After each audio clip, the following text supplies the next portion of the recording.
to the budget debate, I must reiterate also the ruling of the Speaker, which relates to connectivity problems.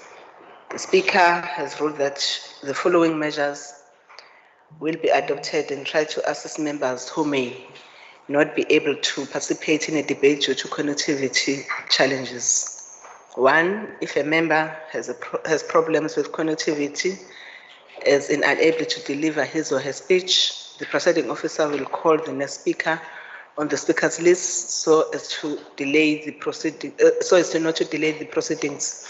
If the member regains connectivity before a response to a debate has commenced, the presiding officer will be flexible and allow the affected member to deliver his or her speech, with the proviso that the member reconnects to the sitting prior to the commencement of the response to the debate. Secondly, we request that member who is scheduled to participate in the debate should arrange a fellow party member to be on standby to read the member's speech into the record should the need arise. The presiding officer will allow a fellow party member to read out the speech on behalf of a member who is unable to deliver his or her own speech. If all interventions fail and the member is unable to deliver his or her speech and has not managed to arrange for a fellow party member or a whip to deliver the speech on his or her behalf, the speech will unfortunately not form part of the official record of proceedings. In short, honorable members, if a member have connectivity problems, the presiding officers will follow the above guidance to try and assist them. We trust that this is in order. And lastly, members who are not actively part of a debate are reminded to mute their microphones and switch off their cameras at all times. Also, members are requested to take all reasonable measures to reduce any background noises that might interfere with the broadcasting of the proceedings. Honorable members, I further wish to confirm that the budget report 2022 and 23 of the Portfolio Committee on Economic Development, Tourism and Environmental Affairs has been tabled in terms of the standing rules. We will now proceed with the matters on the agenda, being the debate on vote 4. We are going to have this debate is going to take us 175 minutes in total. If I break it down, it will be the report by the MEC, going to take 45 minutes, then the chairperson's report, also 10 minutes, then the report by the Environmental Affairs for 10 minutes, about 8 debates, is about 90 minutes. Bese kuba a response by the NSS uthatha 20 minutes. Mangabe engathi barishanga nakhuzane yakhe nesikhathi sakhe mhlawumbe masatheblisha a report yakhe. Ngicela ukubiza umhlonishwa MEC Honorable R.R. Pillay, the MEC for Economic and Tourism, azokwethula a report yakhe.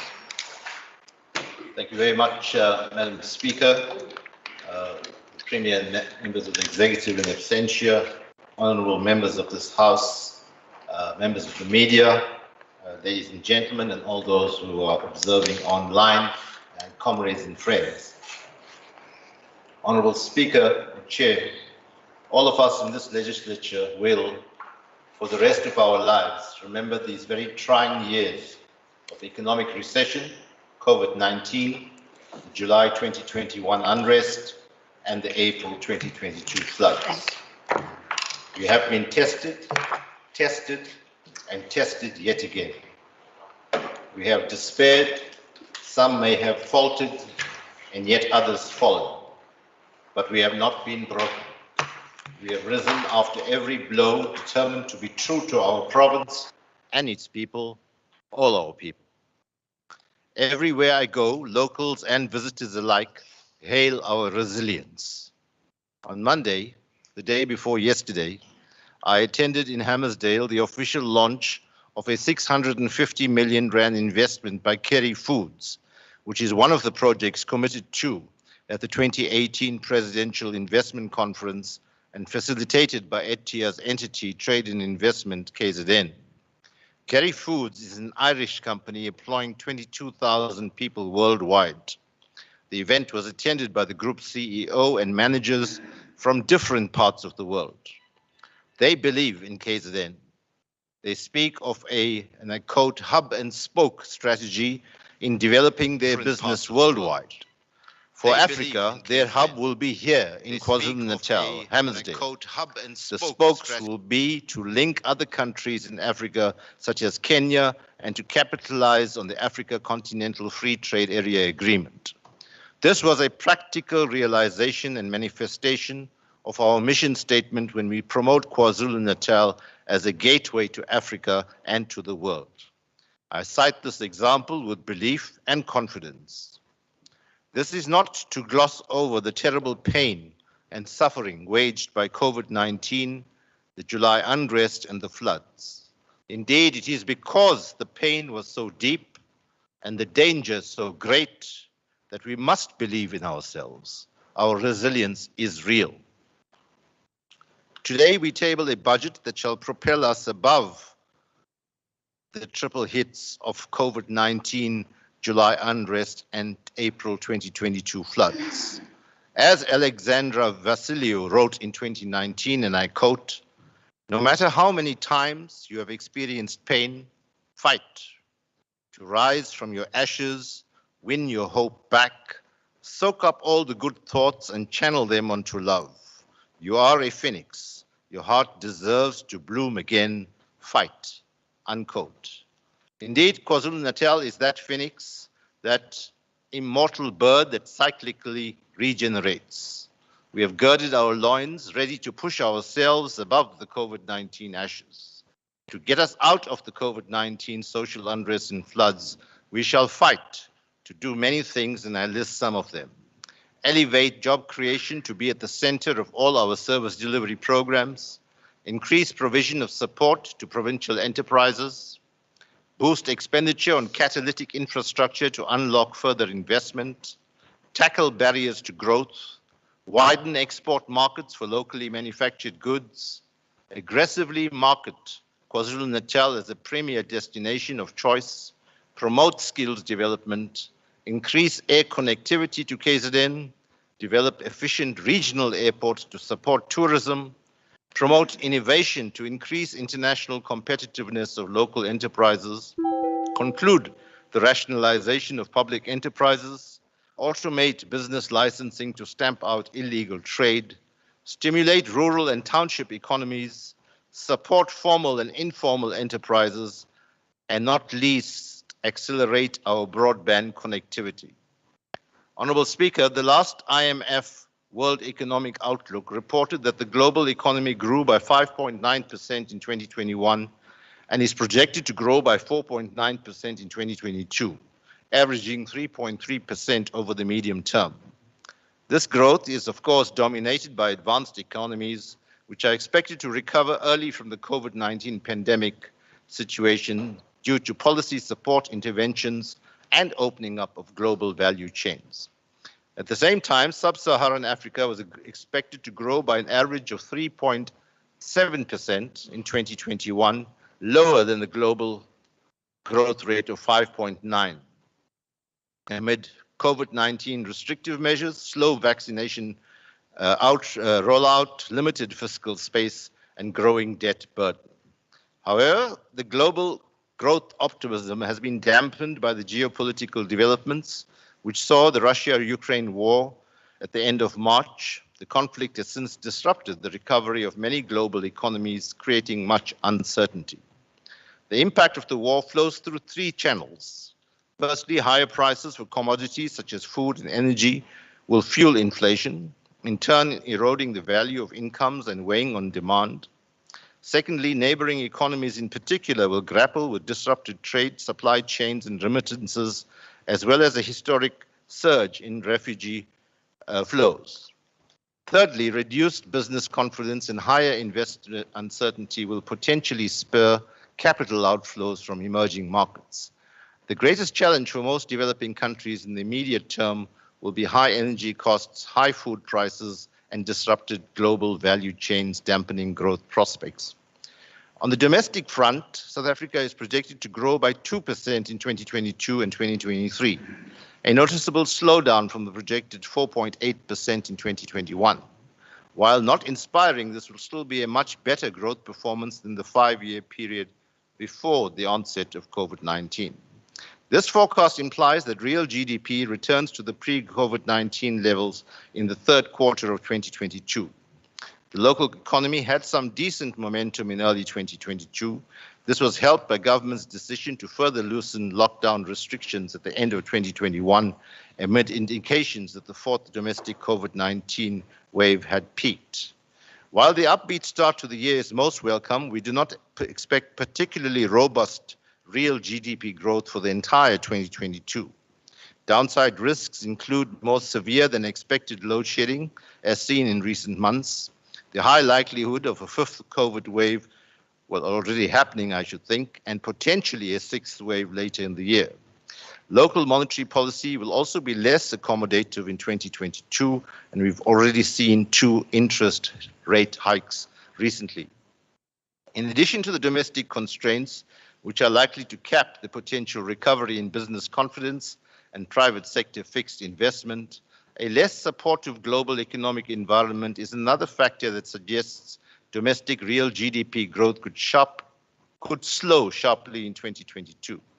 And as I've mentioned, the war between Russia and Ukraine has increased these downside risks. Following the unfortunate civil unrest witnessed in July 2021 in our province and some parts of Gauteng, our government swiftly embarked on a mission to stabilize the situation through coordinating and mobilizing security cluster departments to work on quelling the mayhem. We engaged players in all key industries, particularly the food and fuel value chain. We quelled racial tensions mushrooming between various communities by directing law enforcement to deal with criminal actions of individuals, and at the same time engaged leaders in affected communities. This work remains a historical mission for all of us.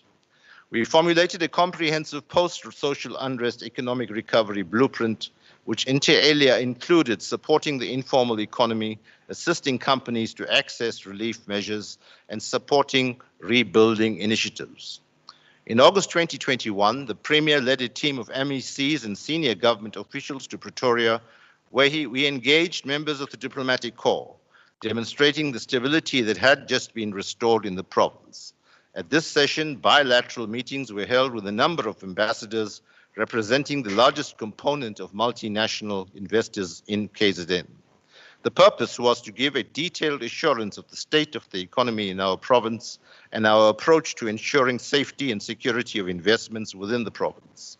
Post this session, we have since hosted a number of ambassadors who have pledged their support to KZN and are currently exploring partnership opportunities with key government departments and creating linkages between KwaZulu-Natal businesses with business from their respective countries. The provincial government worked closely with the development finance institutions to assist businesses affected by the July 2021 civil unrest. We are pleased to advise that to date substantial progress has been made, and I cite a few.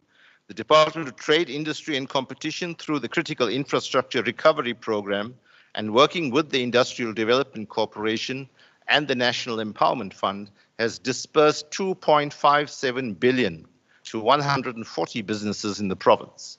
This program has retained close to 50,000 jobs. The Department of Small Business Development has disbursed 109.7 million to 111 businesses in the province, out of a total of 439 applications. Trade and Investment KZN, our own entity in partnership with the IDC, has disbursed 30 million to 173 businesses, mostly in the townships and rural areas, supporting informal traders and SMMEs in the retail, manufacturing and agro-processing businesses. This has resulted in over 1,000 direct jobs saved. The South African Special Risk Insurance Association, or SASRIA as we call it, received 15,120 claims totaling 36 billion rand. 26 billion is from 120 big claimants, at least 60 million and over, whilst 10 billion is for smaller claims up to a maximum of 60 million. 20 billion rand has been paid out to date, 12 billion to claims valued at 60 million and above, and 8 billion to claims below 60 million. SASRIA targets to have paid 28 billion by the end of March 2022, which we've already passed. SASRIA estimates losses from the July unrest to be around 56 billion rand. The provincial government, working with national government and the development financial institutions, are working out further programs to de-risk some hotspots such as Moy River. Our own Itala Development Finance Corporation has completed minor repair works at its affected properties throughout the province to ensure tenants could trade again as quickly as possible. And the IDFC is working with SASRIA to rebuild 11 severely damaged properties. Contractors have already been appointed to rebuild 4 factories at Madadeni Industrial Estate and Nongoma Shopping Centre. So too, with the KwaZulu-Natal Gaming and Betting Board, has provided relief measures which are set out in the document before you. Rebuilding the province after the dreadful floods. Honourable Speaker, as the economic reconstruction and rebuilding efforts post-COVID-19 and July 2021 unrest gathered momentum, we woke up on the morning of 12th April to the devastating news of floods that affected the province, with severe impact being experienced in Ntegwini, Ilembe, Ugu, Kinkachwayo, and Mngungundlovu districts. On farms, crops, livestock, and infrastructure were destroyed, thereby threatening food security in the province. National, provincial, regional, and local roads, bridges, railway lines, and telecommunication infrastructure were damaged. Sewer lines, water treatment plants, water pipes, drainage systems, electricity infrastructure, and commercial and residential buildings were washed away. The economic impact is conservatively estimated at close to 20 billion rand. As a result of this, a number of households and businesses went for weeks, and some are still going, without water and electricity, putting further strain on economic recovery. We appreciate the response from our national government, the private sector, and non-governmental organizations who have all rallied to support us with humanitarian assistance and the rebuilding of infrastructure. The following are key to economic recovery. Restore road access to the Port of Durban, in particular Bayhead Road infrastructure and rail infrastructure and full operational efficiency. N2, R102 and secondary roads, shelter for workers who have been displaced, and restoring of public infrastructure in respect of sewage, drainage, water and electricity, as well as restoration of internet connectivity and network. Much interim work has already been done, with some examples of exemplary initiative and creativity. With regard to internet connectivity, I can say we are largely restored, and it was an example of where we are able to pull together people in a multi-sectoral way to restore a network as quickly as possible.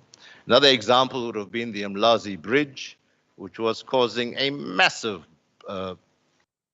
gridlock on a key economic area, but an exemplary example of engineering skill and social facilitation resulted in that being done within a week. Another example was Transnet, where the Bayhead Bridge, where 1,300 trucks a day go. 1,300 trucks a day, just imagine that. And that was totally disrupted for just 24 hours. And within 48 to 72 hours, they restored almost fully. We had a risk of fuel supply. I recall a headline and people going to garages and saying that they ran out of fuel. There was that potential.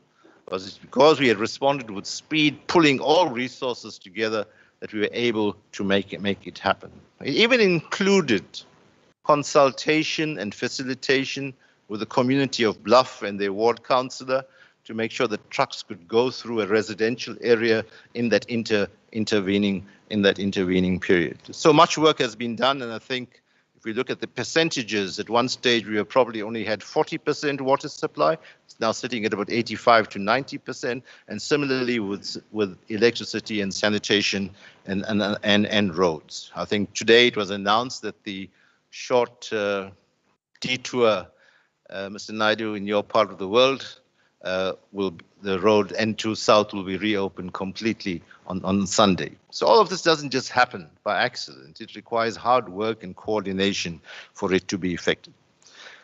In addition, the following support packages have been introduced. The Minister of Cocta, of course, declared the floods as a state of disaster, and this has enabled us to use certain fast-tracking mechanisms. As a department, we have activated Section 30A of the National Environmental Management Act, which deals with authorizations for emergency situations. But I must caution that this is not a blanket authorization. We still need some basic paperwork and identification, but we have committed to do so with speed in respect of the authorization. The Department of Small Business Development has unveiled 60 million rand recovery, which is made up of 50 million for small business and 10 million for the informal sector. The package entails access of between 2 million and 10 million by formal businesses and 10,000 rand for informal businesses. DTIC, through the Industrial Development Corporation, has availed a 500 million recovery package for infrastructure rebuilding, bridging finance for businesses, recapitalization, and working capital. The package targets businesses that are not insured, those that are insured, and those that are underinsured. The fund is from a minimum of 1 million and is capped at 60 million per applicant, and this is a combination of grant and loans. Trade and Investment KZN is in advanced discussions with the IDC to lobby for additional financial support for businesses that have gone into distress. IDFC, that's Itala, has identified a number of properties within their industrial parks which are available for companies that would like to temporarily or permanently relocate their business operations while the rebuilding program is underway. Going forward, we will work with the Tegwini Municipality, where the most of the damage occurred, and other flood-prone districts to develop long-term solutions to deal with floods. Some of these strategies include the following: adherence to environmental laws in terms of human settlements and agriculture, and the debate downstairs at the moment will probably deal with that in more detail. And we don't want to see socio-economic activities on waterways, riverbanks, and river mouths, resettlement of communities away from flood-prone areas, draft climate resilient and flood management strategy, design flooding resilient infrastructure, and efficient drainage systems and stormwater management systems. This next photograph on the left is one of those dramatic damages in one of the business areas. The photograph on the right is for the Honorable Devor. It was in his constituency or neighboring in Umdloti. It wasn't quite someone talking down to me like the old days, but it was a local resident. But this is a number of cases where local residents are getting organized and bringing forward good ideas. It's on page 11, Honorable Devor. And they had come up with ideas of how to redesign that Umdloti area, which was badly washed away, with some environmentally or aesthetically improved methods. Some challenges and setbacks. Honourable Speaker, it is important that we continue to confront challenges that face us and account on how we are dealing with them. Business disruptions. The provincial government has remained firm against disruption of business operations and construction sites by vigilante business forums. In this regard, we welcome the recent arrest of people who invaded and made demands at the Durban High Court construction site. Although this is a project of the National Department of Public Works, we have a keen interest in the speedy and successful completion of the project. It will not only be a huge boost to the efficient functioning of the High Court, but it is also a timeless boost to the regeneration of the inner city. In this regard, we commend the security cluster and the MEC for Community Safety and Liaison, my colleague MEC Nkonieni, for their quick and effective response, which speaks to their commitment to fulfilling the undertakings that government has made in engagements with organized business. We have been very clear and consistent in our message. If so-called business fora want to behave like a mafia-style protection racket, the law must take its course swiftly and uncompromisingly. If people want to engage genuinely about empowerment opportunities, then our doors will be open for good faith engagement. These engagements are guided by the following non-negotiable principles. 1, a clear and emphatic rejection of any criminal conduct. 2, respect for all procurement processes within the framework of the law. Current preferential procurement legal framework can be lawfully accessed for work opportunities. Engagements will not protect anyone from consequences for any prior unlawful conduct. Through the above approach, we have drastically reduced the incidence of business disruptions and site occupations in the province. And I think there was an official study that was released yesterday that indicated so. However, we shall not rest on our laurels. We will continue to closely monitor the situation. We will continue to engage. We refuse to be defined as a lawless province, and we call upon all our social partners to work with us in fighting this scourge of business disruption. On foreign nationals, let us state emphatically, we are not xenophobic. Honorable Speaker, this matter has raised its ugly head and resulted in wanton opportunism from some individuals and formations that foreign nationals are displacing South Africans from employment opportunities. We wish to state categorically that we are part of Africa and have cordial relations with our fellow brothers and sisters in Africa. As any other sovereign country, we have laws and rules of employment that should be respected. Our policies are very clear about prioritizing South Africans for employment opportunities, whilst recognizing that scarce skills could be sourced from anywhere in the world. We urge the Department of Employment and Labor to speedily finalize the proposed changes in the overall legal framework. On SAPRAF, as per the announcement of the Premier during his State of the Province address, the provincial government of KwaZulu-Natal learnt with great shock and dismay of the decision by SAPRAF shareholders, namely Shell and BP, to indefinitely suspend refinery operations in Durban at the end of March 2022.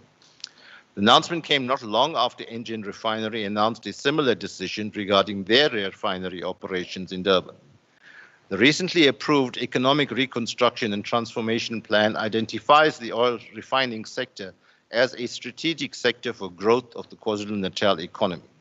We have the firm view that retaining refinery operations in the province is key for economic growth and job creation rather than solely relying on importing refined fuel. We recently met with all key stakeholders in the oil industry following the unfortunate unrest to discuss strategies for supporting and protecting this industry. However, we need to understand and navigate this with astuteness. We must understand that this decision in the context of world dynamics in the energy sector and the impact of climate change on cost factors. What does this mean? This means simply that worldwide they are closing down the small and older refineries. They are focusing on what is called the 7 super refineries, which are in various parts of the world, mostly in the Middle East. The economies of scale make better sense for them, but we think the bigger factor is the cost of complying with modernizing their equipment to be able to deal with the legislation around climate change. And next year in our own country is a deadline for many of these companies to be able to comply. So we think that's a big factor. But we're going to give full support to our National Department of Energy in some negotiations to see what we could possibly salvage in this situation. Job creation is central to everything that we do. Honorable Speaker, the pandemic hit us hard. Household incomes fell rapidly. Many small businesses could not survive the shutdown, while most of the survivors faced deep liquidity constraints. The social unrest deepened the crisis, and unemployment remains the leading challenge that necessitates immediate policy priority.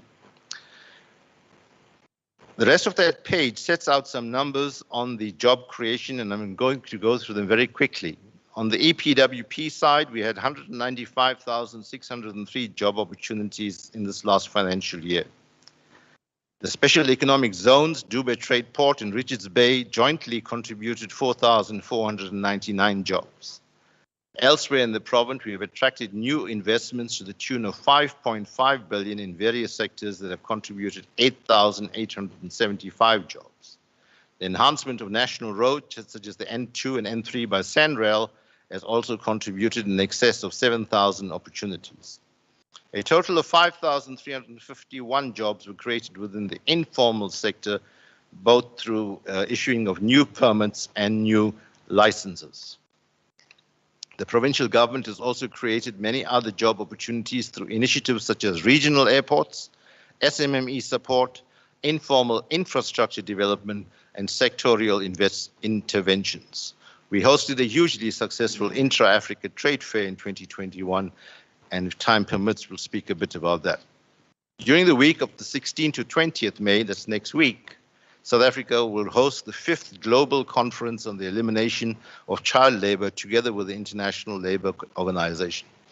This is significant. Both the Africa Travel in Durban last week and the UN conference next week, both of which will be held at the ICC.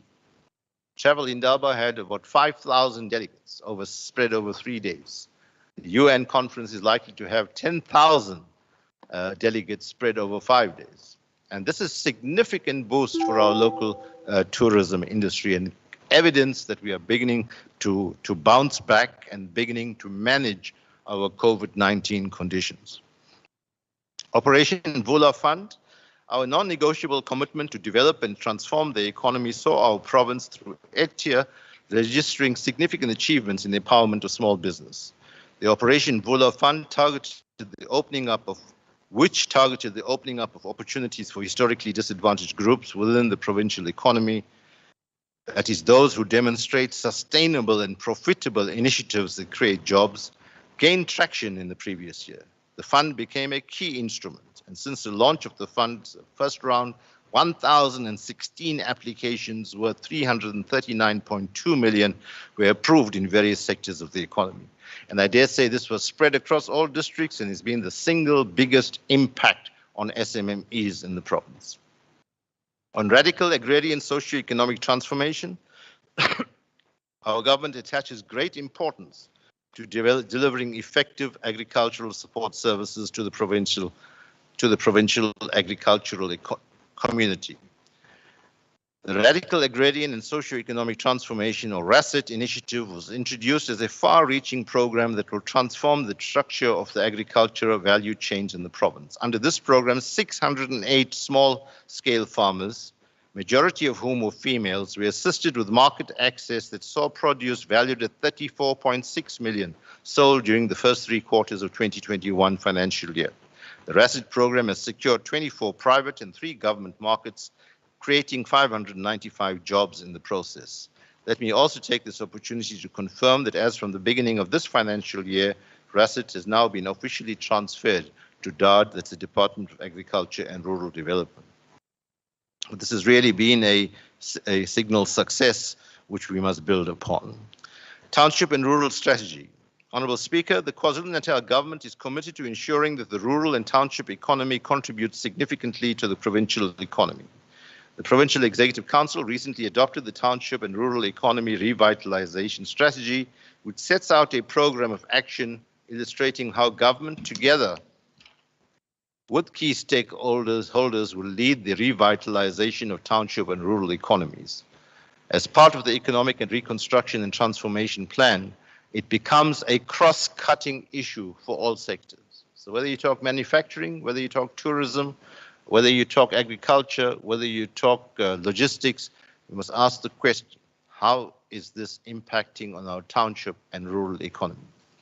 Spatial planning has become critical for township and rural economies so the state can keep pace with the economy developing within the sector.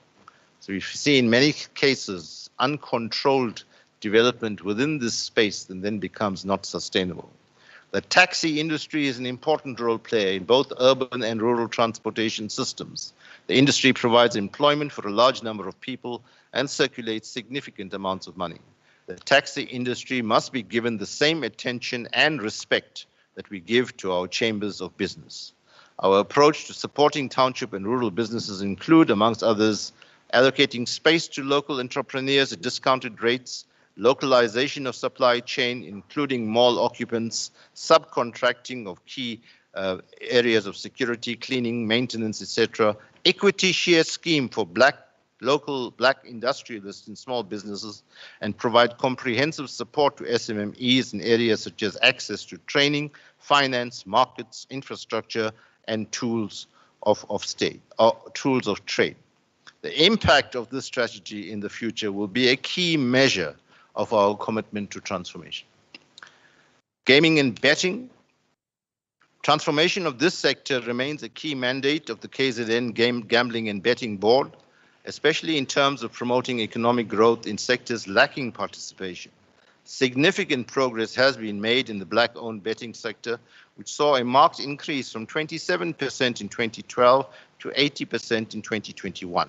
The funding emanating from the application of the KwaZulu-Natal Gaming and Betting Amendment Bill, which is, I think, in the legislature, and we hope it will be passed soon, will provide the vehicle to address the inequities of the past. The key focus areas includes capacitation of the traditional horse racing sector, improvement of infrastructure, upskilling of jockeys and horse owners through funding of industry-related training programs. The Gaming and Betting Board Black Industrialist Program is a vehicle to implement radical economic development and job creation. The program supports component manufacturing projects within the gaming sector, and the total investment for potential projects is 292 million, which can support a total of 210 jobs. Okay. I'm just trying to keep track. I think I'm going to be very, very short, but the speaker will be flexible and take time from my response. Thank you. On enterprise development, small businesses and cooperatives are an integral part of our drive to build an inclusive economy. The following profound statements by eminent authors are instructive. When inequality gets too extreme, then it becomes useless for growth, and it can even become bad because it tends to lead to higher perpetuation of inequality over time and low mobility.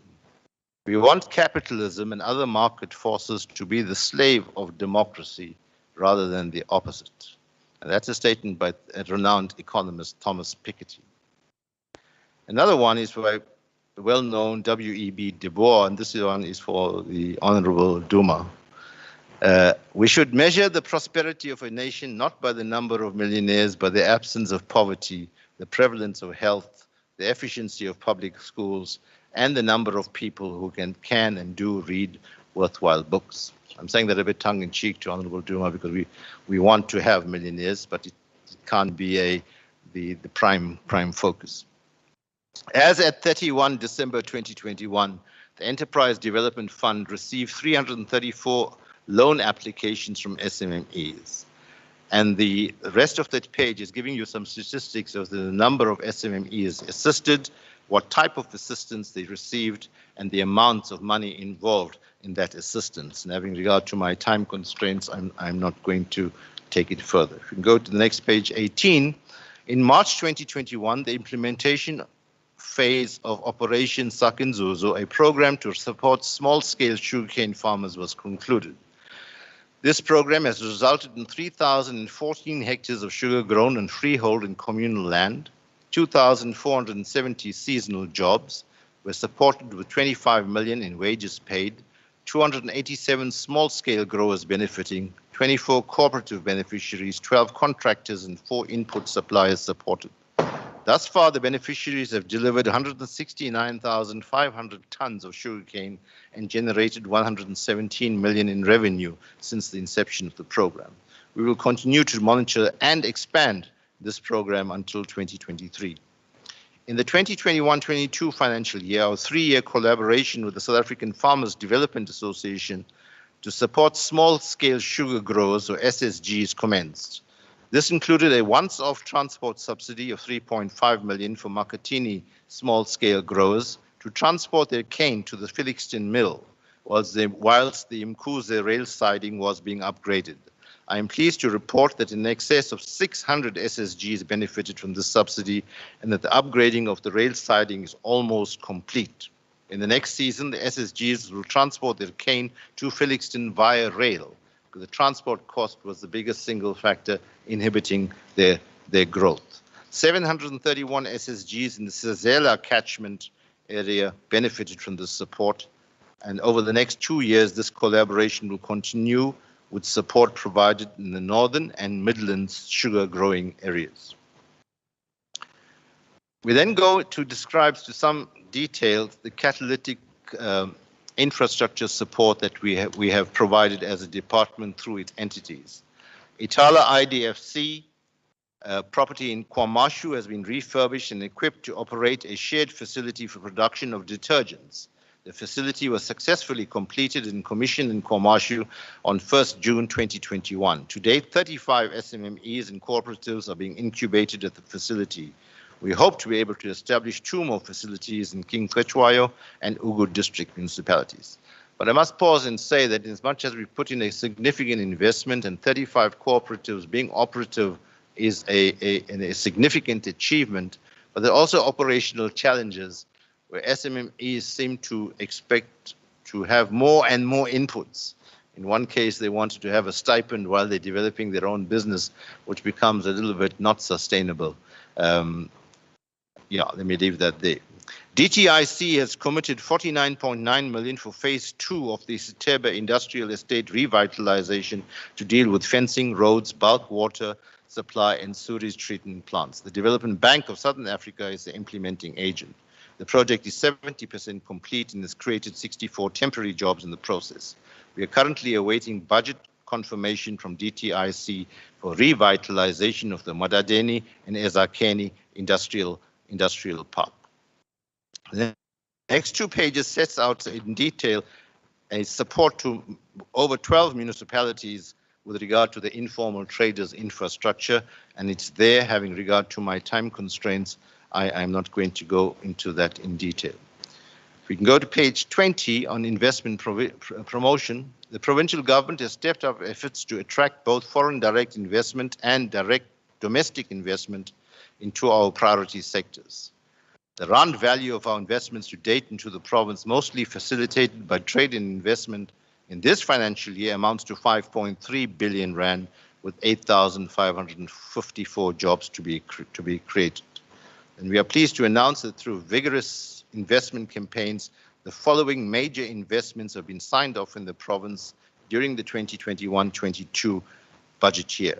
Tetra Pak 500 million, WebHelp Call Center 500 million, Blythedale Coastal 800 million, Capita BPO 120 million, Wilma Palm Oil Factory 1.1 billion, Toyota unfortunately hit badly by the floods, but had a 2.6 billion, and a Mauritius-based company will be leasing 5 factories of the Ezakeni industrial estate involving 350 million rand investment. This is not to mention the 1.5 billion at Sapi and Richards Bay final rollout of the 6.5 billion Zulti South expansion, as well as the Coro Brick investment of 6.5 billion, again backed by Investec Bank. So very strong relationships have been established with international stakeholders, embassies, trade offices, and bilateral chambers. The Department of Trade and Industry and Competition is a strong partner, and other economic development role players, Brand South Africa, DIRCO, and industry associations. We then go on to the next couple of pages to set out some of the promotional work that we have done and set out in detail there, and I am not going to go through that in line by line. I'm sure colleagues will be able to read through that. If you go to page 21, we refer to our special economic zones, Durban Trade Port and Richards Bay Industrial Zones, both of which, again, I'm not going to go through it in detail. A lot of the detail is set out there, but both of which are beginning to take off quite nicely, reaching a critical mass of developmental projects. The new special economic zone in respect of the clothing and textile is not formalized yet. There is an application with the DTIC, but we're taking a belt approach from Newcastle to Ladysmith, coming down towards the coast as far as the development of that SEZ is concerned. But the clothing and textile SEZ is showing enormous potential. Route development and air connectivity on page 25. Air connectivity is a critical driver of growth through trade facilitation and tourist movement. ETIA leads a multi-stakeholder committee that is dedicated to driving the coordination and promotion of international and domestic air services into King Shaka International Airport. Through the efforts of this committee, we have been able to restore Qatar and Emirates services, and more recently, Turkish Airlines announced its return in the first quarter of 2022-23, not to mention the return of SAA finally. Well, last time I checked, we're running flights 3 times a week between Durban and Johannesburg. If we go to page 26, the Automotive Supplier Park is going to be a key multiplier in respect of job creations and SMME generation. In the south of Durban, Durban Trade Port is working with Transnet to develop phase 1 of an automotive supplier park at the Durban Logistics Hub site, previously the old Durban International Airport site. The 62-hectare park is located just north of the Toyota assembly plant and is designed to accommodate suppliers to the automotive manufacturing industry. The target date for sites to be complete for handover is December 2023. Phase 2 of the automotive supplier park will be undertaken on a site owned by Durban Trade Port at Ilovo. Of course, the construction of the terminal building at Mkhuze Airport to the value of 72.31 million is complete and has created 215 job opportunities.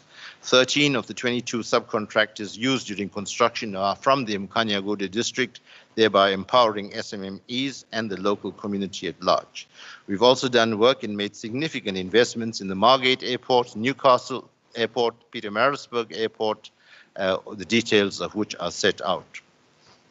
A key strategic initiative for us as a province is the broadband rollout. Honourable Speaker, ETIA has successfully undertaken Wi-Fi services proof of concept in 3 districts, namely Lembe, Ugu and Harigwala. Furthermore, topographical assessments across the province are currently underway in order to determine proper technological solutions to be deployed. A provincial ICT Indaba comprising all industry stakeholders will be hosted in partnership with the Office of the Premier during this first quarter of this financial year. The intent is to emerge with holistic, tangible proposals and solutions to the ICT challenge that the province is faced with by developing a cohesive and implementable strategy of deploying KZN broadband 4IR services and related ICT services, whilst building a smart province. Logistics and planning in this regard have commenced. Honourable members, tourism remains a key pillar of our economy, and despite the devastating impact of COVID-19 on tourism, a concerted drive to market the province as a preferred tourist destination saw the performance numbers improving over the last financial year. This is evidenced by the 2021 festive season performance numbers, which saw the province sitting at an average of 69% hotel occupancy compared to 62.3% in 2020. We are pleased to note that passenger numbers at King Shaka International Airport have steadily increased from 156,191 in January, climbing to 326,000 by December. In total, 2.8 million passengers passed through the airport, and this is 550,000 more than in 2020. However, this is still low, and we have to build this much further. Tourism infrastructure plays an important role in ensuring the supply side of our tourism remains sustainable, and the document in front of you sets out various individual projects which I am not going to go through. The Convention Bureau remains quite busy in attracting conventions for the ICC. I've mentioned a couple already. A number of others which have been secured are listed on page 29. The 21st International Flight Inspection Symposium, the 28th International Ornithological Congress, the UN World Tourism Organization affiliate member plenary session, and the World Football Summit Africa from the 16th to 17th of November. As I mentioned, following a 2-year break, the Africa's Travel in Durban was a welcome reinvigoration of the conference and the tourism sector, and the numbers of attendance is set out on that particular page, with a 72 million rand immediate impact on our local economy. We're also pleased to announce the reviving of the East 3 route, and the picture there on page 29 shows the signing of the agreement between Mpumalanga, KZN, Mozambique, and Eswatini to collaborate in that particular project. The creative industries is becoming a new cutting-edge sector involving our young people, whether it's in respect to culture, the arts, and fashion, and film. And on page 29, 30, and 31, we set out the kind of activities that we've had. A sector which we either take the potential with both hands or throw it away is the call center industry. And what the report there sets out is that thus far, over the last 3 to 5 years, we've built it up to 12,000 people being employed in that sector, in Durban in particular. In fact, the KZN in South Africa received an award as the area with the best potential for growth in that call center sector. In fact, we have the potential to push it up to 500,000 jobs by 2030. It's up to us whether we want to grab this opportunity, because we have the young people, we have the language skills, and we have a time zone that makes us very competitive in servicing the markets in the US, in the West, and in the East. What we must do is understand the nature of this job. It's young people, it's an entry job. It's wages that are subsidized by the DTIC, and that's why we become competitive. But being a call center operator is a stressful job, and therefore you have a high turnover. But do we reject it because it has a high turnover, or do we welcome it as an entry-level job for young people to get their first work experience? And I'm suggesting that we need to do that. We can't have the luxury of choosing. So that space becomes a bit contested, and I don't want to go into some details of that particular contestation, but I think we need to stand firm and say this is a sector that's providing us jobs for young people. We need to protect it and nurture it. The speech goes on to deal with agro-processing and the film industry, which I've mentioned, and I'm not going to go back to it. I do want to talk about the social compact that we need to continue to build as an economic council, which involves government, labor, civil society, and business. We have signed and committed to a social compact to work together. The challenge now is to cascade it down to district and local level. It can't just be at the provincial level where government leaders and provincial level business and labor meet. It needs to become real and go to the ground. These respective sectors need to know each other at the local level and work together at the local level in order to be able to solve common problems. The same principle applies to the, can I seek your permission for another 5 at least, and you can deduct that from my response time. Honourable Chair, my speech goes on to deal with rationalization of public entities, skills development and innovation, and ports management. I just want to spend 30 seconds on this. We also all understand the key strategic importance of both the Durban Harbour and the Richards Bay Harbour. If it functions efficiently, there's a ripple effect for us. I mentioned earlier about 1,300 trucks a day that go in and out. If things are not working efficiently there, it has a ripple effect down the line. And we must be honest and say that things got so bad to the point where some businesses have been looking to Maputo as an alternative because of the challenges. The good news is that we are extremely encouraged by the approach of Transnet. It's no longer a case of where Transnet operates in it distantly. We are working closely.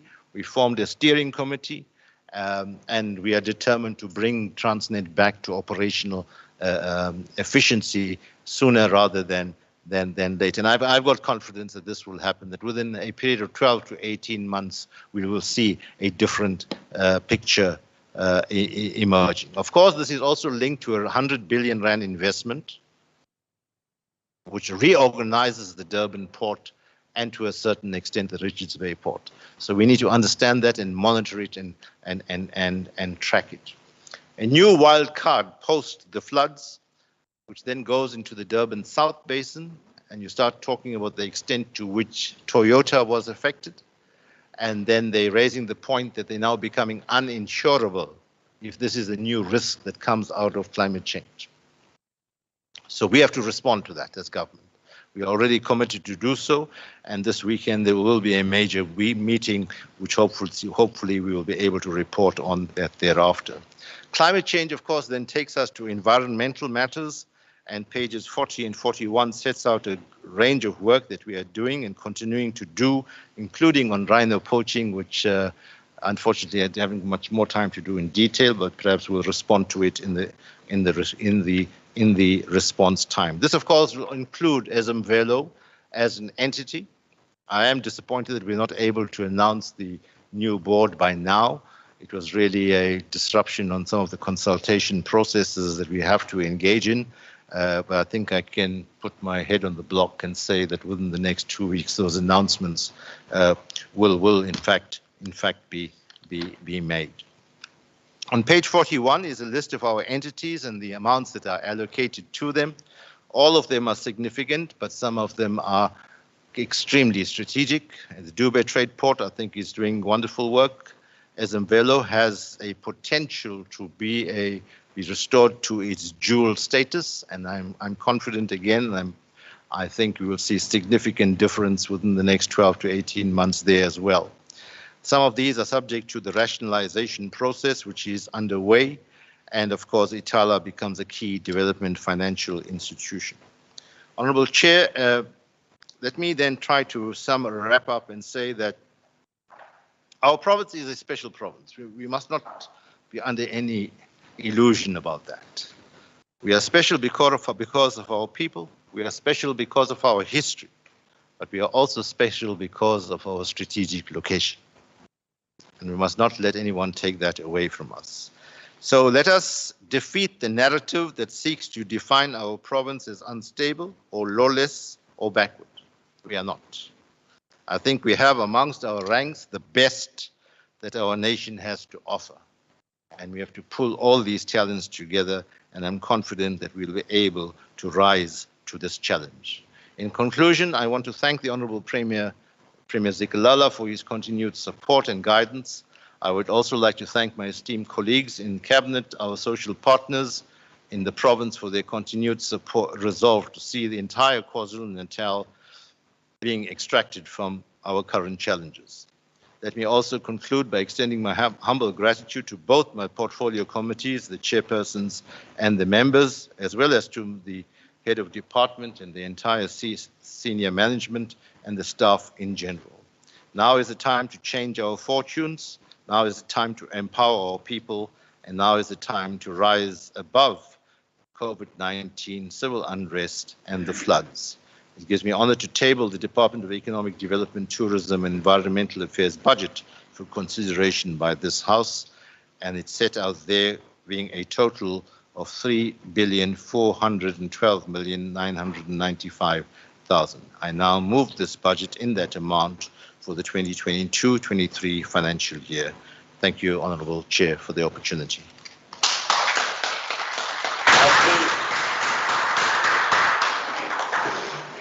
Thank you so much, Honorable Premier.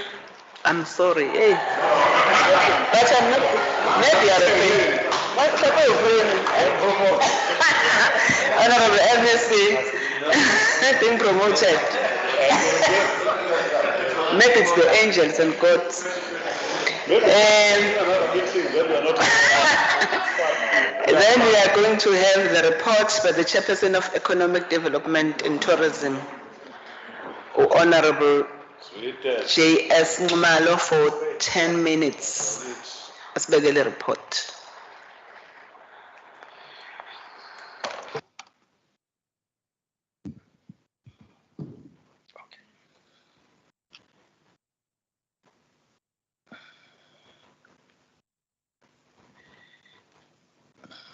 Thank you very much, Honorable Chairperson Manzini, honorable members of the executive present, honorable members of the legislature, heads of departments present, invited guests, ladies and gentlemen, good afternoon, Sanbonani, Molweni. Honorable Chairperson, allow me to table the 2022-2023 budget report on behalf of the Portfolio Committee on Economic Development and Tourism. We welcome this opportunity to participate in the budget debate for vote 4. This budget report highlights recommendations, input, and concerns which arose during the budget hearings led by the Portfolio Committee to ensure robust oversight and enhance public participation over the budget process from the first draft to the final draft of the budget and annual performance plan APP. Honorable Chairperson, as we were emerging from the disruptions of economic activities caused by the COVID-19 pandemic, which resulted in rising unemployment and deepened poverty, as our economy was on a recovery trajectory, our province had to endure second wave of interruptions to economic activities in a form of social unrest, which exacerbated these socio-economic challenges further. The continued economic recovery interventions and activities have now been threatened by the recent devastating floods, which have resulted in the loss of human life, destruction of key socio-economic infrastructure. This 2022-23 budget is being tabled and debated under these difficult times. However, response by private citizens, NGOs, businesses, and the classifications of these floods as national disaster has shown conviction to mobilize all resources and efforts to deal with the effects of this disaster effectively. Timely submission of quality report is fundamental to the budget process. Honorable Chairperson, the department complied with this imperative as it submitted both the 2022-23 first and final draft budget and APP timely. This enabled the Portfolio Committee to familiarize itself with this report prior to board meetings. In terms of quality, the department submission was of good quality and the format appears to comply with the standard reporting requirements. The committee undertook an extensive budget consideration process as it first met with the department on the 15th of December 2021 to engage on the 2022-23 draft budget and APP.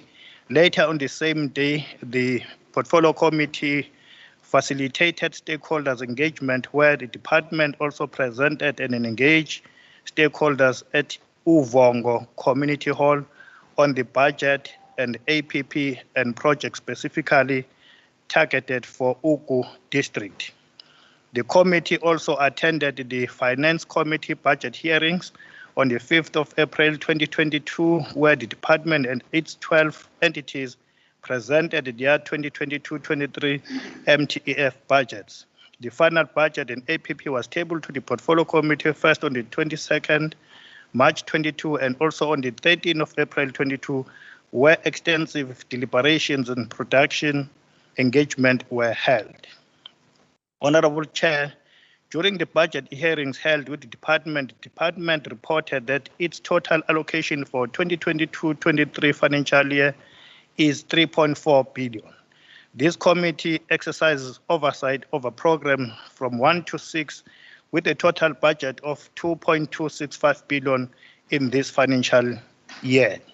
The committee was pleased to learn that the budget shows year-on-year growth from 2022-23 onwards, however, nominal, and that the baseline has been restored to pre-COVID level. Breaking down the budget to the committee, the department reported that it has budgeted 467 million for integrated economic development services, 928 million for trade and investment initiatives, 195 million for business regulations and governance, 24 million for economic planning, and 300 million will be towards tourism planning, growth and development and tourism sector transformation. The committee commends the department on the rollout of Operation Vula Fund program.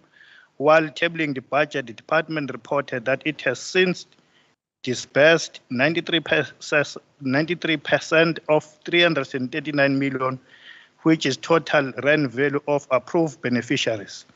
We note that the department is reviewing the guidelines in preparations for the opening of Window 2 and trust that the department is mindful of the Honorable Premier's commitment during SOPA when he said, I quote, "The department is committed to open the second window and ensure that funds are disbursed this year and to allocate at least 50% to women during this phase," close quote.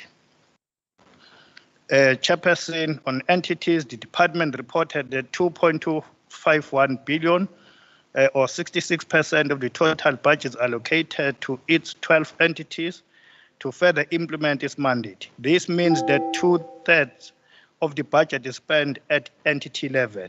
Hence, the committee encourages the department to ensure that activities, project programs, and interventions implemented by the public entities closely align to its mandate policies, priorities, and objectives.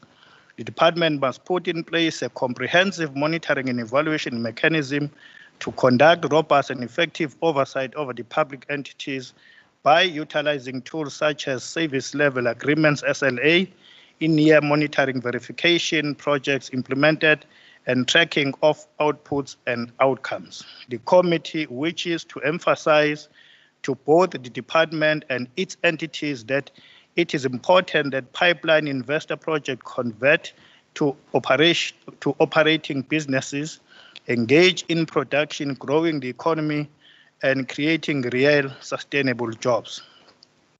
As mandated by Section 188 of the Constitution, the Portfolio Committee undertakes to stakeholders engagement meeting to meet the public and committee stakeholders where public is provided with an opportunity to raise concerns and also proposals on these strategic documents toward the betterment of the people of KZN. Honorable Chair, I am happy to report that targeted audience attended and provided quality input for the department to consider when crafting its plans, such as one, department was requested to consider offering basic accounting business services to small businesses owned by youth, women, and previously disadvantaged individuals who cannot afford services such as qualified auditors to help reduce cost of doing business in the province. The department was also requested to pay small businesses timelessly within 30 days for services rendered to the department, since small businesses depend on timeless payments for services rendered to keep afloat. Cooperatives in the area requested intensive training, access to funding, especially at Ithala Bank, and further suggested that industrial parks should be built in rural areas under traditional leaders to uplift SMMEs in rural areas and townships. Expensive rent in the CBD was cited as the hindrance to small businesses, and the department was requested to assist cooperatives and SMMEs by providing renting spaces at lower rates level in the CBD. Chairperson, concerns that were raised was that having considered the budget and APP presented by both the department and the entities, the committee noted the concern as follows. Small businesses have been widely accepted as the growth engine for developing and emerging economies, and the department did present initiatives to support both cooperatives and SMMEs. However, the committee raised concern that these input must produce real outputs and outcomes. The impact of these outcomes must make visible differences in communities. These interventions must translate to tangible results. Small businesses in rural and township must benefit and able to see these interventions in their communities. Having said that, in addition, as highlighted in the input by stakeholders, there is a general consensus when engagement communities that emerging businesses owned by youth and women are not getting necessary support from the department, especially when it comes to funding and support on innovations. Output by programs such as Black Industrialist Program should deliver tangible outputs such as qualitative changes in the structure of production while growing the economy and creating sustainable jobs. Having said that, Chairperson, the resolutions was that it considered Department 2022-2023 budget APP against relevant prescripts and national and provincial priorities informed by deliberations by committee and members voting as follows. Ngumalo, Fraser, Govender, Kunene, Pagati supported the budget. Under the board, there was no response, and therefore all committees members supported the budget. Thank you so much, Honorable Chairperson. Siyabonga kakhulu. Thank you, Honorable Kajo.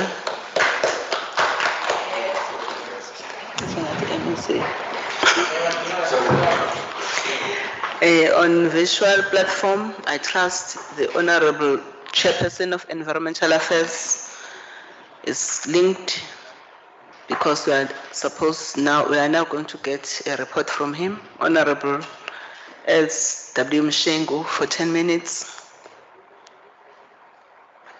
Yes, Chair. Thank you. Can proceed. Honorable Chair, members of the Executive present, honorable members, ladies and gentlemen. It is an honor to present the budget report on behalf of the Portfolio Committee on Conservation and Environmental Affairs. The report I table today provides a brief summary of the Portfolio Committee's deliberations on the 22-23 budget and annual performance plans for both Program 7 Environmental Affairs and its entity SMVL Wildlife. Inputs provided by shareholders when the committee facilitated stakeholders' participation in the budgetary process, concerns raised by the committee during deliberations and resolutions taken by the committee after through consideration of the reports. The committee wishes to commend both the department and the entity for timely submission of both the draft and final budget and APPs for 22-23. These timely submissions enable the committee to thoroughly engage on the submissions and hold meaningful and productive deliberations. Having a role in the budget process, considering the budget and evaluating appropriateness of financial resources allocation is one of the many elements of the legislative oversight, intent on having a role in the budget process and contributing to budget oversight. The committee met with both the department and the entity on several occasions to consider from the first to the final draft of the 22-23 budget and APP. The first deliberations were held in the presence of stakeholders at Amachuba District on the 19th of December 21, and the final draft was tabled and considered on the 15th of March 22. The Portfolio Committee also attended budget hearings held by the Finance Portfolio Committee on the 5th of April 22. Chairperson, this was done to enhance legislative scrutiny and oversight on the budget and the executive. During the above mentioned stakeholders' interaction at Farmers Hall in Newcastle, committee members praised the department for good services delivered in that area, such as provision of necessary circular economy skills to cooperatives. The committee commends the department for this good work and pleads with the department to continue with similar interventions across the province. The committee raised the following inputs. 1, skills development on waste management for electronic waste to enable cooperative and SMMEs to participate in waste economy and create jobs in the circular economy. 2, they requested department to increase awareness campaigns on hazardous waste such as disposable nappies. 3, community to be held to hold its cleaning campaigns in surrounding rivers as they have become dump sites. 4, the upgrades, renovations, and additional activities at Chelmsford Nature Reserve to resuscitate and improve ecotourism industry in the area. The department tabled a budget of 1.148 billion rand for Program 7, Environmental Affairs for 22-23. The department reported that this budget will be spent across its 6 sub-programs, with sub-program 4, Biodiversity Management, allocated 85% of the total budget as it houses 854 million rand subsidy for SMVL. The committee observed that the budget shows a nominal growth when compared to the 21-22 adjusted budget. However, the committee was pleased to learn that there were no budget cuts administered against this budget and that the EPWP integrated grant for provinces grew by 26% when compared to previous financial year. During the tabling, the department also reported on targeted outputs, projects, and interventions to achieve these predetermined outputs as per the APP and budget allocated for each output. The department also demonstrated links between targeted output with the national and provincial priorities. The committee sought clarity on numerous issues, including clarity on targeted performance, such as the number of municipalities targeted to receive wage support, target on skills development projects, and contribution that these skills development projects have on creation of job opportunities through environmental conservation and waste management or recycling. Through its deliberations and engagements with the department, the committee satisfied itself that the department managed to align its budget with the national and provincial priorities, such as the National Development Plan, Provincial Growth and Development Plan, Medium-Term Strategic Framework, and KZN Economic Recovery Plan. The committee notes that this budget was drafted and finalized before the disastrous floods that have resulted in and prior to these occurrences.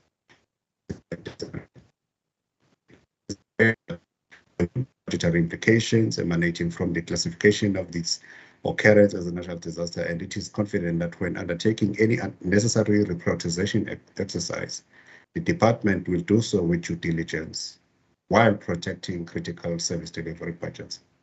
Tabling its 22-23 budget and APP, the entity has informed the portfolio committee that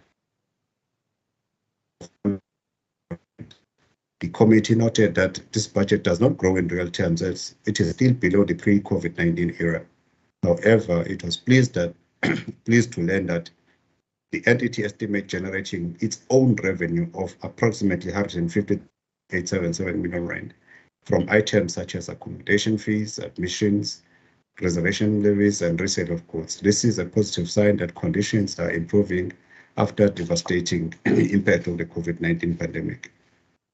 Having considered the budget and APP presented by both department and entity, the committee noted with concern that the entity seems to have limited financial resources at its disposal. A significant portion of the budget is allocated to compensation of employees to the extent that this expense is larger than subsidy from the department. Operating budget is limited to the extent that the entity is not in a position to introduce any upgrades or changes to any of its software applications.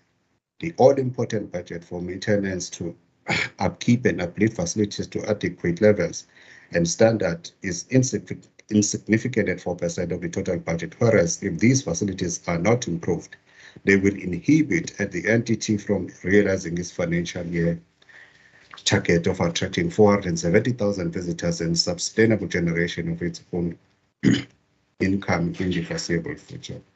The entity was invited to conduct research and explore viability of revenue enhancement strategies such as hunting quotas, as they have potential to generate much needed income rather than killing of excess wildlife, whilst attributing to nature conservation and preservation of ecosystems. The committee also noted with concern delays in finalization and implementation of the commercialization strategy. The committee will continue to engage the department extensively on this matter during its planned workshop. 2, implementation and finalization of rationalization process. It was more concerning to learn that SMVelo has not made any provisions for financial implications associated with merger with KZN Transport. The committee has confidence that the appointment of the board and the CEO is a critical milestone that will bring stability and improve governance in the entity. The committee implores SMVelo to improve its spending patterns, improve spending on maintenance of infrastructure, improve program execution, and to spend the limited available resources with efficacy, as this will demonstrate to the department the necessity to increase the subsidy. The committee believes that SMVelo has enormous potential. It can be restored to functional efficiency and operate according to best practices, as we are committed to help SMVelo to be the best. The committee will monitor both department and entities' financial and non-financial performance throughout the year through the application of the sector oversight model and financial oversight mechanisms as required and prescribed by the legislature. Having considered and deliberated extensively on the main budget and APP for environmental affairs, the committee members from various parties voted as follows. The ANC supported the budget, the IFP supported the budget, the DA abstained, the EFF supported the budget, and Multi-France supported the budget. In conclusion, Honorable Chair, I would like to thank all members of the committee for their commitment and dedication to the work of the committee. On behalf of the committee, I would like also to thank the MSc, the HOD, and management of both the department and Assembly for their continued cooperation with the committee. I would also like to thank the Treasury and committee support staff for their continued support. I think, Chair, personally, I also want to extend my sincere gratitude from members when I had the most difficult time in the recent days. Thank you for your support. I commend the report to the House. Thank you. Thank you, Honorable Chair of Environmental Affairs. We now get into the debate. The first orator is from the ANC. It will be Honorable N.N. Sibidla for 10 minutes.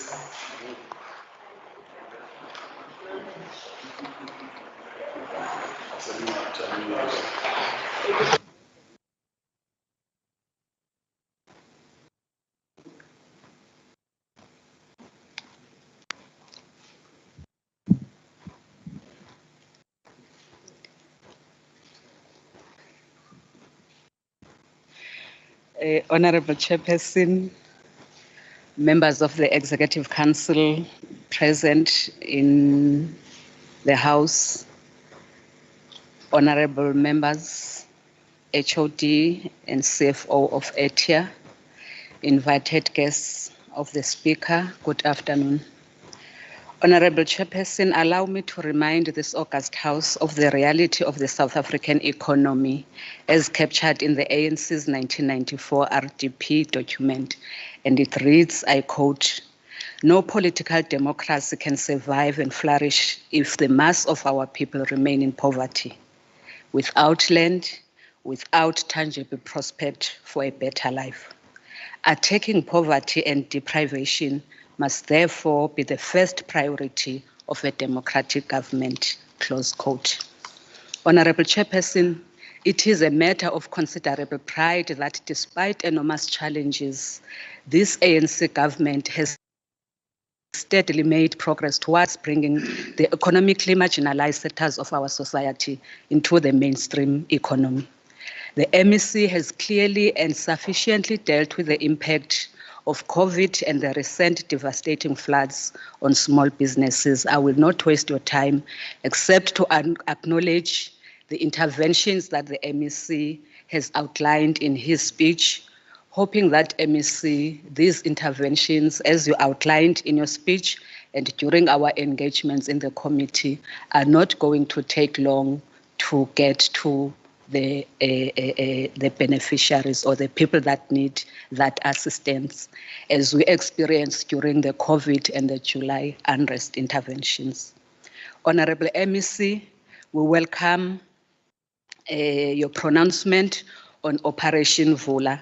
This police Operation Vula, which was conceived to support business operations that promise to survive in the highly competitive business environment, is a case in point.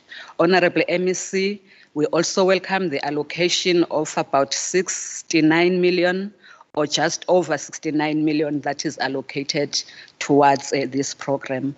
Although this amount is not enough, but we do understand the challenges that the department is confronted with in terms of dispersing this allocation. We are hoping that the information that we received from the officials in terms of the plan to disperse this fund in the next financial year will ensure an increase in this amount. This is an intervention, Honorable MEC, Honorable Chairperson, that speaks to the genesis of radical economic transformation policy that seeks to equate economic growth with active participation of Black people in the country's economy in terms of ownership, management, and control. About 56 sectors of the economy were identified as potential vehicles to accelerate socio-economic transformation in the province. These sectors, Honorable Chairperson, include, amongst many, agriculture, bakeries, clothing and textile, and many others. These were tipped to draw more Africans into the mainstream economy, where government departments at all levels serve as primary market for emerging Black enterprises. Honorable Chairperson, as the African National Congress, we are pleased with the work done by the department to ensure that all beneficiaries of Operation Vula Fund get what is due to them so that they can start working on their dreams. As we speak today, I am happy to report to the nation that out of 1,016 approved beneficiaries, the department has managed to disperse 949, which amounts or equates to 93%, 93.5% of the total number. Honorable MEC, we are told that there are challenges of capacity in the unit that is responsible for this fund. We implore you, MEC, to address this issue so that we do not experience the delays in the second phase. The delays that were experienced in the first phase were very frustrating, not only to the beneficiaries, but also to the portfolio committee members. Besingalali, Honorable MEC, people were calling us daily, inquiring about the progress in their applications. Honorable MEC, during our engagements on this particular or specific program, you will recall that I raised my dissatisfaction regarding the allocation towards women. It doesn't reflect the correct numbers in terms of the demographics. I hope in the second term, Honorable MEC, this matter will be addressed when we are allocating for the second phase. Sihlalo sinxusa umnyango ngaphansi kohlelo lwe-Operation Vula Fund ukuthi benze isiqinisekiso sokuthi ku-phase 2 abantu besifazane bathola ngaphezulu kuka-50%, njengoba sazi ukuthi izibalo zikhombisa ukuthi abesifazane baningi ukudlula abesilisa kuleli lizwe. Sicela nakumphathiswa ukuthi ingqinamba ezibe khona ezifana nokushoda kwabasebenzi ngaphansi kwale program kufanele zixazululwe ngokukhulu ukushesha ukwenzela ukuthi kungalibaziseki ukukhishwa kwemali eya kulabo abazobe bephumelele. Okunye sikutholayo ukuthi labo abangaphumelelanga, Honorable MEC, baye bangasizwa kahle ukuthi bathole izizathu zokuthi yindaba bangakwazanga ukuphumelela. Ngakho ke siyanxusa ukuthi umnyango usebenze ngokukhulu usebenze kakhulu ukuthi wenze isiqinisekiso sokuthi labo abangaphumelelanga bayithola isupport ukwenzela ukuthi bakwazi ukulungisa amaphutha wabo ukwenzela ukuthi bakwazi ukungena kuhlelo olulandelayo. Honorable MEC, Honorable Chairperson, the ANC in one of its mahutlas resolved that for land reform to be successful, the agrarian structure of our economy must also change. The current structure excludes the majority of small-scale farmers, especially in the beef, maize, and bean sectors here in KwaZulu-Natal. These sectors are dominated by few large-scale farmers who dominate the whole agriculture value chain. The provincial government initiated in response RASET program, which is geared towards promoting market access for small-scale farmers. Honorable Chairperson, it has been proven that small-scale farmers are the drivers of agricultural economy, even though they are confronted by a number of challenges that undermine their potential. According to the National Development Plan, rural economies will be supported by agriculture and, where possible, mining, tourism, agro-processing, and fisheries. Agriculture sector has been identified as a primary economic activity in rural areas, with a potential of creating close to 1 million jobs by year 2030. Since its inception, RASET has been able to secure 3 government markets in the departments of education, social development, and health.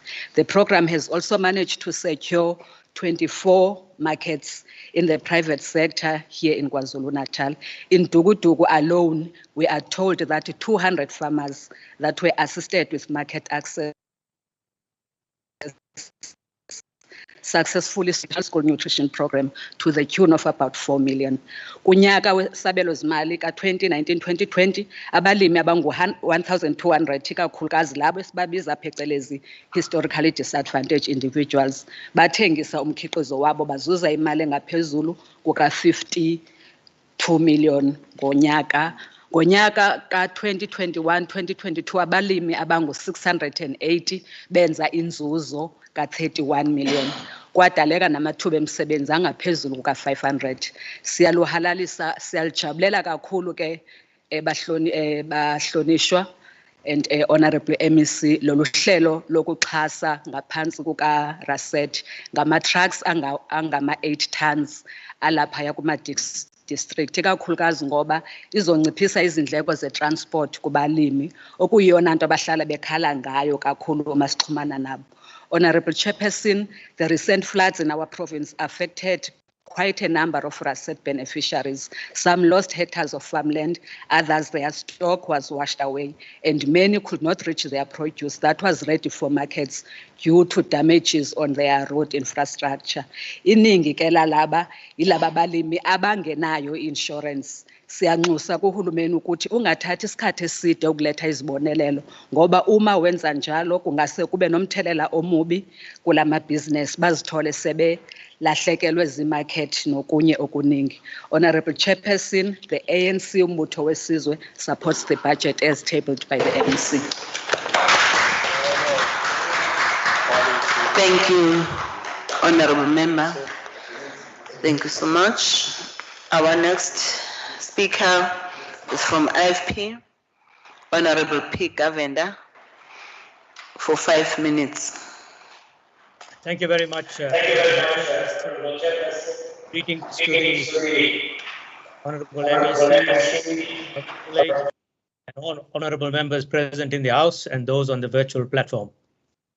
Honorable Chairperson, over the past year, the economic trajectory of our province has been dealt severe setbacks in the form of the COVID-19 pandemic, the looting accompanied by social unrest, and the devastating storm that lashed our province.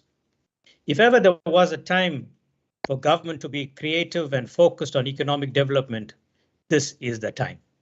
Whilst large companies might find it easier to get back on their feet and continue to function, my thoughts are with the smaller players in the economic sector, especially those in the township economies across KwaZulu-Natal. These traders were not covered by insurance, nor do they have the resources to get restarted and earn a living. This is where I believe that this department has a meaningful role to play, and this must be an urgent role undertaken by the department. Honorable Chairperson, in Program 2, the department's red tape reduction program must be urgently rolled out and implemented. In previous debates, I always championed the cause for red tape reduction so that investors will be encouraged to set up businesses in small municipalities, thereby creating much needed jobs in the rural areas. The 29 municipalities under the control of the IFP in KwaZulu-Natal will welcome this program, and I want to appeal to the Honorable MEC to prioritize more than just the 7 municipalities as projected in the department's APP target. Under Program 4, which deals with business regulations and governance, I welcome the department's intention to provide technical support to 41 municipalities that will be assisted with business licensing issues. The township economies need to be revitalized and given much needed boost, as this will serve to create jobs as well as promote tourism in those rural areas. Honorable Chairperson, on the issue of tourism, I am very concerned that in Program 6, which deals with tourism development, there are 22 vacant posts.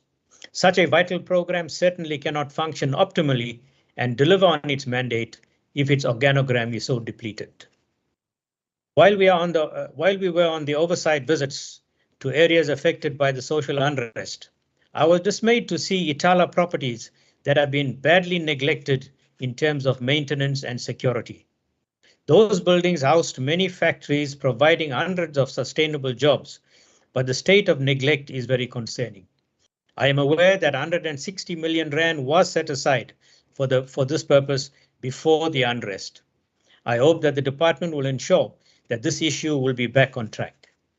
Whilst the department must be commended for wanting to support various enterprises, it is disheartening that the loans given by the KZN Grower Trust Fund to companies such as Good Life, HBM SA, INSA, and Microfinish to the tune of over 184.7 million rand have not provided the desired outcomes.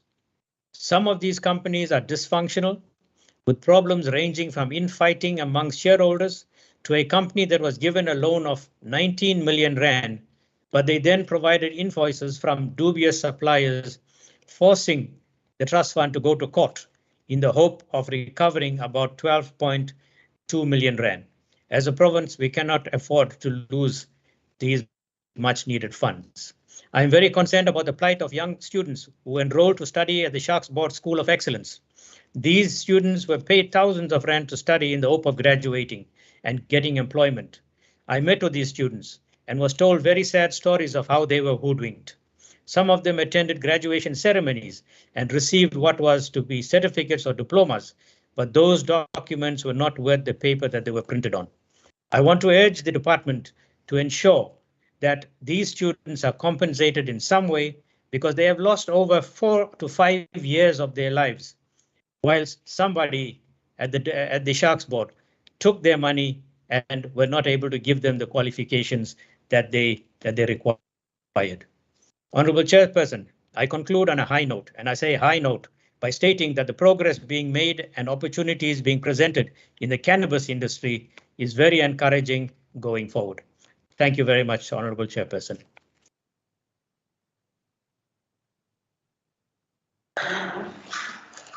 From DA, Honourable H.U. De Boer for 12 minutes.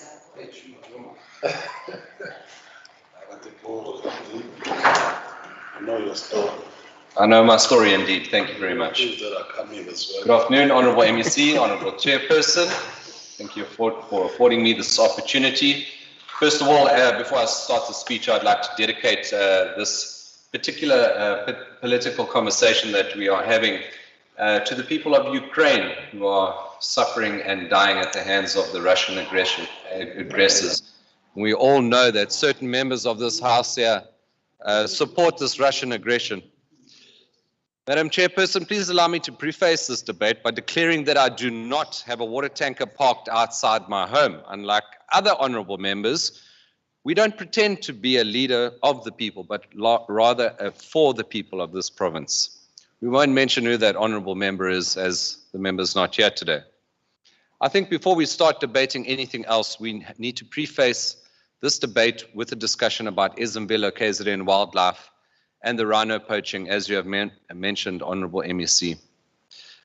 Madam Chair, perhaps the biggest disgrace of this entity is its complete inability of Izimvelo KZN wildlife to fulfill its core mandate. As of the beginning of May, more than 100 critically endangered rhino have been slaughtered in our parks. The poachers are now turning to the private game reserves and the private game parks. Honourable MEC, I didn't want to stop you earlier when you made your presentation, but your figures that are contained within your report are incorrect. There was not 35 rhinos that were poached in the last financial year. There was 102 that were poached and 102 that were poached in the year before. The Izimvelo website clearly shows those figures. Our province is under attack, Madam Chair, and this government seems unable to stem the tide. Despite the best efforts of our dedicated rangers, whom for years have languished under a cloud of bad uniforms, a lack of weapons, and slashed anti-poaching budgets, this provincial executive has fundamentally failed in its duties. The 854 million rand subsidy to Izimvelo simply does not empower Izimvelo to get boots on the ground and take down the poachers. We are at war in our Izimvelo parks. Yet our anti-poaching task team budget stopped in the 2019 financial year. And so dismal is this year's budget that we are simply just trying to meet mandates in a crumbling entity and not trying to exceed any expectations. Helicopter operation budgets are largely spent on chasing elephant and wild dog back into the parks, while private sector offers to help have been simply dismissed out of hand. Assault rifles have been stolen from rangers' vehicles. Corrupt staff plague the entity, and communities are so fed up with Ezemvelo's empty promises of help that they actively collaborate with poaching syndicates. And this is contained within reports. This is not populist rhetoric. This is contained within reports that come from the parks and from Ezemvelo. Critically, employing additional rangers seems impossible, with Etia admitting no vacant posts will be filled due to budgetary constraints. This simply cannot be allowed to go unchallenged. Again, the Democratic Alliance has made several proposals, all of which have been largely ignored. That includes the formation of a cohesive and permanent anti-poaching task team, coupled with specialist prosecutors and courts to stamp out poaching. That is now imperative. Internal Ezemvelo poaching operations can easily be funded by an exponential increase in sustainable wildlife auctions and hunting packages, and we are pleased that that is on the agenda. Of course, Ezemvelo is certainly not helped when the Premier's office refuses to release the report into rhino poaching in KZN years after its completion. This fundamental failure is a slap in the face to the many dedicated conservationists who have nurtured the species back from the brink of extinction. The Premier's office is hiding this report, and even a PIA application has not brought it to light yet. This cauldron of ineptitude, linked with the lack of proper political will to fundamentally transform Ezemvelo, will lead to the end of our rhino. The extinction of a species will be remembered in history as another ANC failure. Your budgets and your leadership will be held accountable for generations to come. Madam Chair, to address the proposed 2022-2023 budget in its entirety remains impossible. Fortunately, again, Etia's budget seems to be largely a copy and paste exercise from the preceding years, with much fanfare and catchphrases, really with no good outcomes at the end of the day. And I look back at the speech that was given by the Honourable MEC and all the various programs, and I think to myself, well, if that was true, if all of this money is going out into communities and so many jobs are being created, why does unemployment spike in KZN? It simply doesn't make sense, certainly not politically. Whereas the Honourable Duma and the more radical amongst the ANC will no doubt attempt to lay the blame for this province's terrible economic outlook at the feet of Jan van Riebeeck, the public is not so easily fooled anymore. Ordinary citizens across the colour line and diverse economic backgrounds have given the ANC a proper hiding in the 2021 elections. So much so that the ANC technically no longer governs this province, with most municipalities now being governed by the IFP or in coalition with other parties. It's a pity the IFP governs so badly in some of those municipalities and also agrees with the ANC in this House on every single vote. Given this bleak outlook, one would expect some serious introspection and a change in course in both political stance and, by its very nature, provincial budgets. Sadly, the ANC has stumbled from one bloody nose to the next and now faces the greatest enemy of all, and that, Honourable Chair, is investor confidence. And I'm glad, Honourable MEC, that you have touched on that. The 2021 July riots, an attempted insurrection by ANC factions, nobody else except ANC factions, aided by unscrupulous criminals, was a clear message to business in KZN. A message that the ANC only cares about Jacob Zuma and keeping Jacob Zuma out of jail. Honourable MEC, nobody can claim otherwise. This was an insurrection and it came from the ranks of the ANC.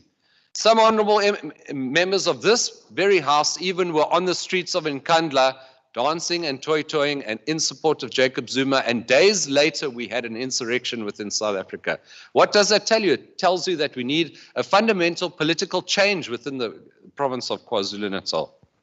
Once the die was cast, the ANC government then made an attempt to stop the violence. MEC, we thank you for your efforts, but you deployed an ineffective SANDF who cruised around in armored vehicles that are more than 30 years old apartheid equipment that they used to use against you in the border wars, while local communities fed the soldiers. And there's evidence of that. Madam Speaker, Madam Chair, let me put the ANC-led July insurrection into context. Civilian casualties in Ukraine were less in the first 3 days of the Russian invasion than the entire insurrection. Well done, ANC. You actually beat a world power at something. Unfortunately, it's the wrong thing. This should raise a clear warning that we are half a step away from another bout of violence. Provincial budgets now need to make a deep and impactful difference to society. Real change is needed. One must first go back to the beginning of the sorry saga of ANC rule to really delve into the budgets. The very basics of economic development are largely ignored each financial year. Whatever happened to the Back to Basics program? One can only surmise it was relegated to file 13 when the basics were pilfered by unscrupulous cadres. Please allow me to make a few suggestions. A strong transport network linking markets and manufacturing spheres is vital, yet it remains largely unfulfilled within KZN. Water and electricity provision, particularly in rural areas like in Kandla, that is my constituency, Honourable MEC, where jobs should be created, is largely non-existent. Our provincial budgets must start moving away from supporting largely urban and peri-urban areas and moving into deep rural areas where there is a dire need to create jobs. The ANC, of course, has had its race-based criteria for supporting tourism businesses, and if you didn't comply with certain BEE principles, you didn't get help. So as COVID kicked the economy in the teeth, the ANC then said to certain businesses, sorry, you can't get any help. Detailed private sector studies giving relatively simple solutions to unblock the Durban port and the various transport routes around the Durban port have largely been ignored. It is so bad now, it is so bad that certain vessels from certain shipping companies are simply sailing past the port of Durban. And there is also evidence of that. And then finally, securing and policing our commercial and residential areas must be a priority to build prosperity. Yet after 28 years, this ANC government has, by its inaction, allowed thieves to literally steal the cables, the railway tracks, set fire to certain components within the ports, the copper wires and the road railings, all of which are clandestinely destined for its struggle friend China. And a word of advice to the House. Just because China gave the ANC some AK-47s during the struggle, it should not equate to our economy being sold out from underneath us to foreign governments at the expense of our citizens. The ANC's foreign policy and its impact on investor confidence is another great cause for concern. Our Honourable President is torn between the RET revolutionaries and sound governmental principles. The same can be said for the Honourable Premier, who seems to sway with the political wind generated from within his own ranks. We all know what happens to people who sit on barbed wire fences. We as South Africa did not even have the humanity to condemn Russia on an international platform for its acts of aggression. Yet we are hosting 10,000 delegates from the United Nations, but we didn't have the common decency to condemn the Russian aggression in Ukraine. And look at what's happening now. People within South Africa might even start paying an additional 3 Rand per litre for fuel. Our food prices are skyrocketing. Yet we as a government, well, not we as a government, the ANC government has failed to condemn this aggression. And in doing so, you have made us the pariah of the international community. The ANC has embarrassed us. You have chased investors from the shores of South Africa, and certainly the investment that has been mentioned is not good enough. In closing, as of course we don't always have time to always say what we want to, I want to say that some of the saddest times that we've had as a committee, particularly in the Economic Development Committee, was to see the devastation that was caused by the riots. We will never forget the old Goko who was sitting on a crate outside Newcastle. The Honourable Chair was there, crying because her business had been completely destroyed. And we now need to look at what are the causes and effects of that destruction. And at the end of the day, we know what the main cause is. The cause is the ANC, and we hope that voters will certainly vote you out in the next election. Thank you, Honourable Chairperson. Thank you, Honourable Member.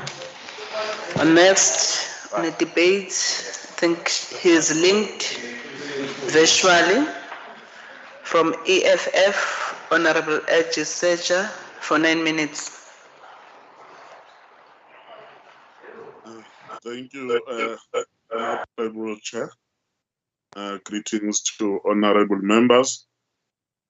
Greetings to the department. Honorable Speaker, the debate today could not have come at a crucial time for South Africa, but more specifically for KwaZulu-Natal.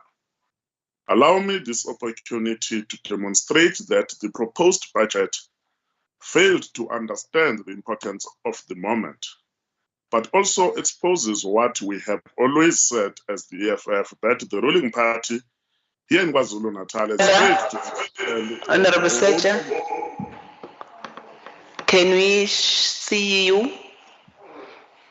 We don't see you. I'm not so sure whether you have tried to appear on the screen. Okay, no. Thank you very much, Honorable Chair. I think yes, now thank you. we are Yes, Yebo, no, can proceed. Thank you very much, Honorable Chair. But I think you have heard me from where I started. Did you hear me? Yes. Hello? Yes, we heard you. Proceed then. Thank you, Honorable Chairperson.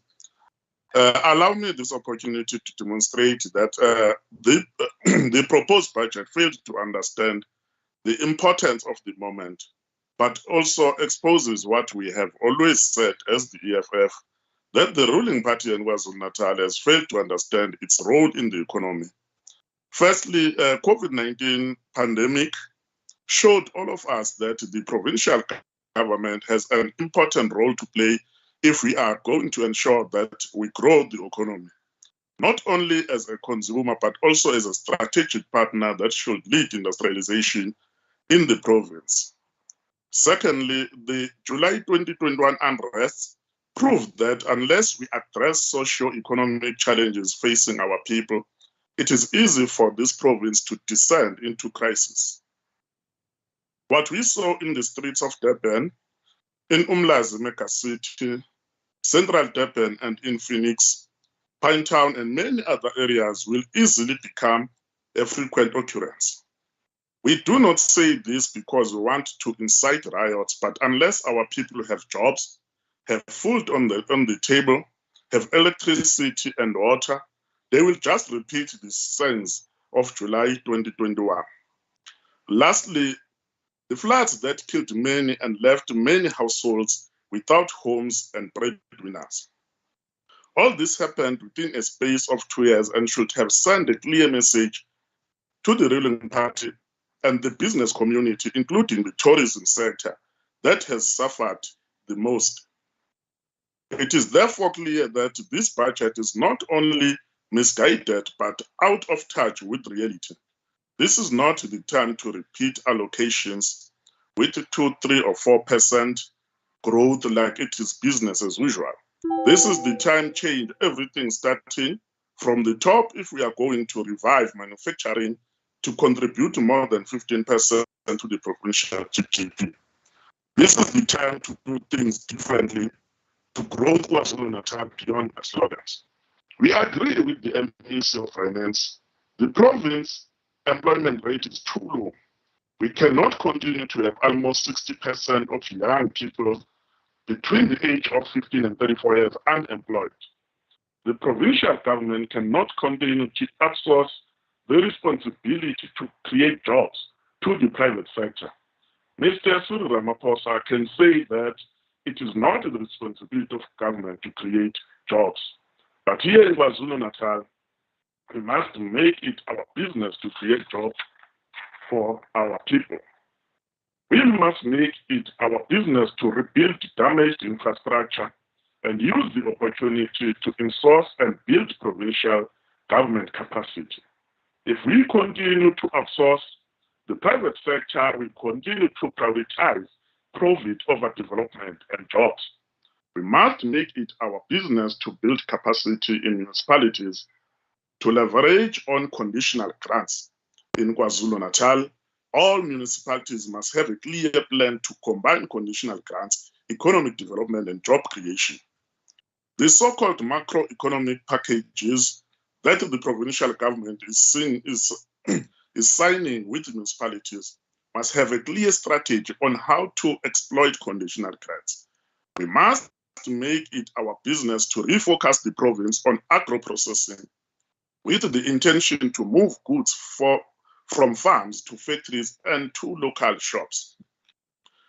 We must make it our business to put more investment into the trade, but also replicate the model of special economic zones in all townships, starting in Umlazi. Anyone who invests in Umlazi to manufacture goods and employ people must receive government subsidy to build. We must make it our business to deal with crime because we cannot rebuild tourism without dealing with crime. Lastly, we must build tourism industry that caters for local market. COVID-19 is here to stay with us, and international travel is going to continue to be unpredictable. Our people want to visit all these attractive places, so we must make it happen, even if it means we subsidize tourism. This is why this budget cannot be business as usual, because the things that we make, we must make them our business, are the things that will rebuild the economy in the province. Thank you very much, Madam Chairperson. The Honourable Member from ANC,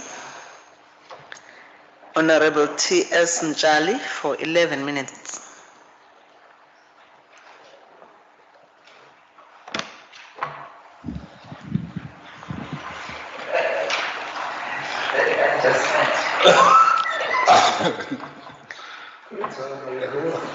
Honourable Member. Thanks, Honourable Chair, Honourable Speaker and the Deputy Speaker, Honourable Premier Kuzeni, members of the Executive, members of this august House, our guest, Abaslalele and Abasbugayo Makaya, please receive my greetings. It has been always an assertion of the African National Congress, Honorable MEC, that not only are we going to liberate those that were oppressed by apartheid, but we also affirm that we'll also liberate the oppressor.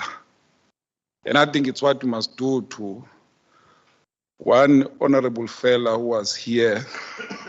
He requires a serious assistance in terms of also liberating him from chains that he is being subjected to. And I understand that it's not his fault.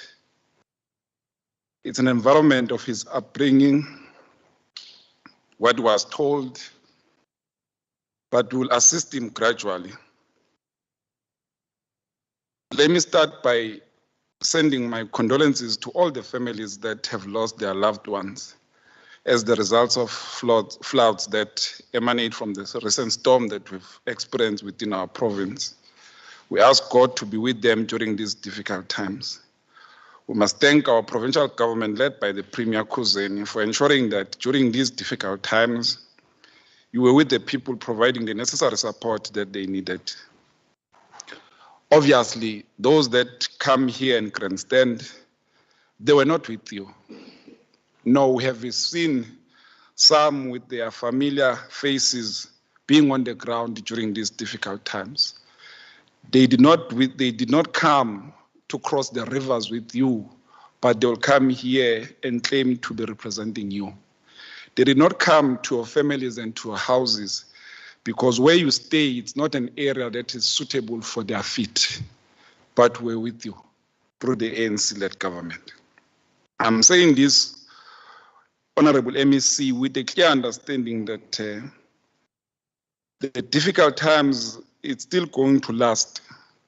Our people are still asking themselves what tomorrow holds for them. They have been affected by this in many ways, but through the joint work and the commitment that has been shown by the leadership of our government, working with our people in trying to ensure that whatever the necessary help is provided to them. Nor have we told any lies to say that everything will change overnight, but it's a work that we must take in ensuring that we restore what we have lost during these difficult times. While Ezemvelo boasts natural beauty at their various destination reserves, there is a need to maintain and modernize infrastructure and intensify investment on the infrastructure as an important drive for improving the tourism sector. It cannot be overemphasized, Honorable MEC. However, Ezemvelo tourism income may not be sufficient to fund all infrastructure initiatives, and as a result, might require additional funding assistance from government or explore corporate financing. Honorable Chairperson, we have observed the instability within Ezemvelo, and we have been upfront with it. We have not turned on the other side. We've confronted it through our portfolio committee because we believe that there should be change that is implemented there. Hence, we want to urge the MEC, and we're happy that within 2 weeks, the MEC has indicated that the announcement of the new board will be made, and we would hold you to that commitment, Honorable MEC. To the new board, we are hoping that you would be able to, first of all, we must warn you not to fall to the same trap of what transpired with the previous board, but also look up to you to change and hold the institution to its stability, ensure that you instill new ideas and innovation that will seek to address all the challenges that they are currently facing. You must ensure that Ezemvelo become the tourist destination again for many of our people in order for it to regain revenue generation so that it can be able to be self-sustainable. As portfolio committee members, we will be looking up to them to turn around the institution, especially strategically locate more funding for infrastructure development. Obviously, Honorable MEC, with regards to the budget constraints and the imbalances that exist within Ezemvelo, it must be noted that more than 75% of Ezemvelo budget goes towards the compensation of employees. This results in very little funding or money that remains for actual work on the ground.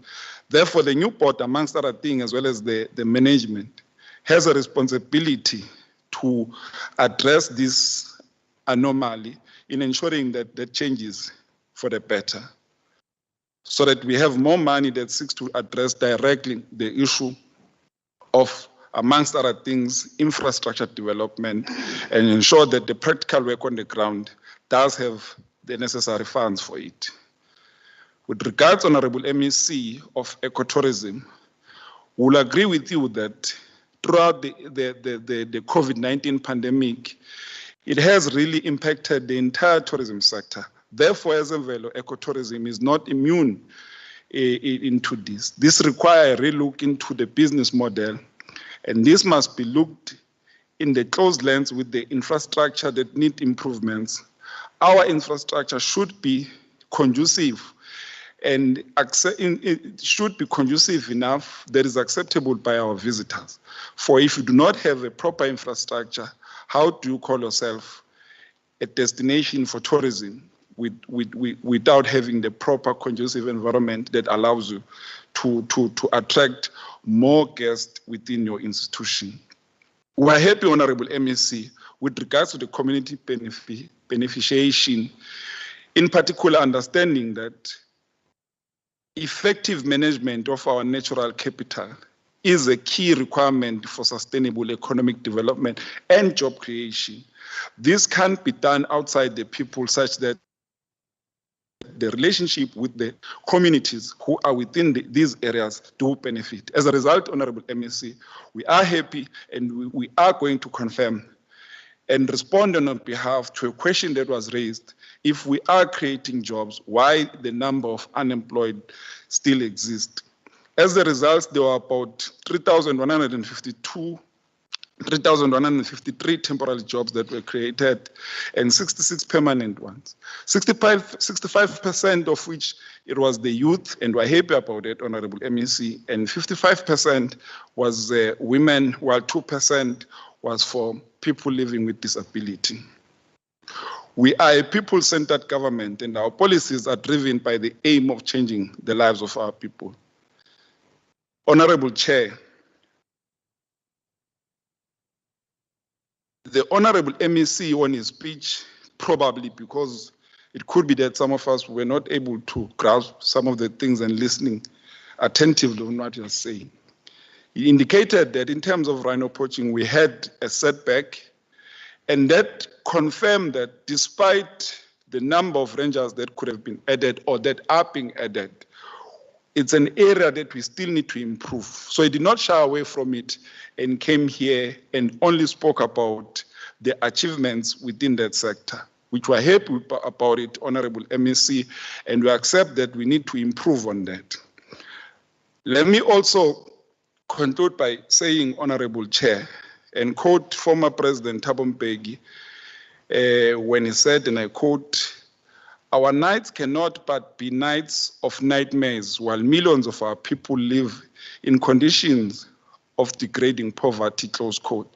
I'm raising this, Honorable Chair, with a clear understanding to our people that we fully understand what you are going through.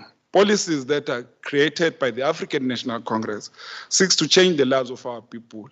Nor have we will ever come to you and lie and say that we'll do things that we know exactly that we cannot do.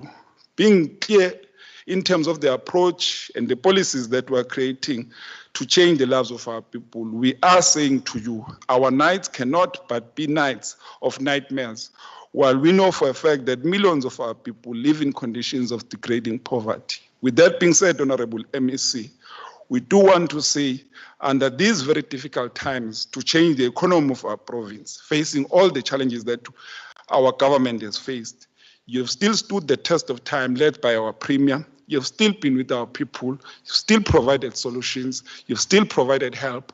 No one will stand up and shout and say, where was the government? Because we're with them. We're with them when we're fighting to liberate them.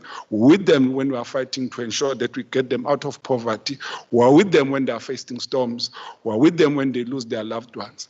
Therefore, we have no shame to say, as we walk this journey, we will continue to be with you for the path and the work and the fight that we started by the African National Congress will never end until the time that we've completely taken you out of poverty. To never end until the time that our economy benefits our people, not just a few. I thank you, Honorable Chairperson. Thank you, Honorable Member. The next will be from the NFP. Honorable C.M. Shinga for 3 minutes.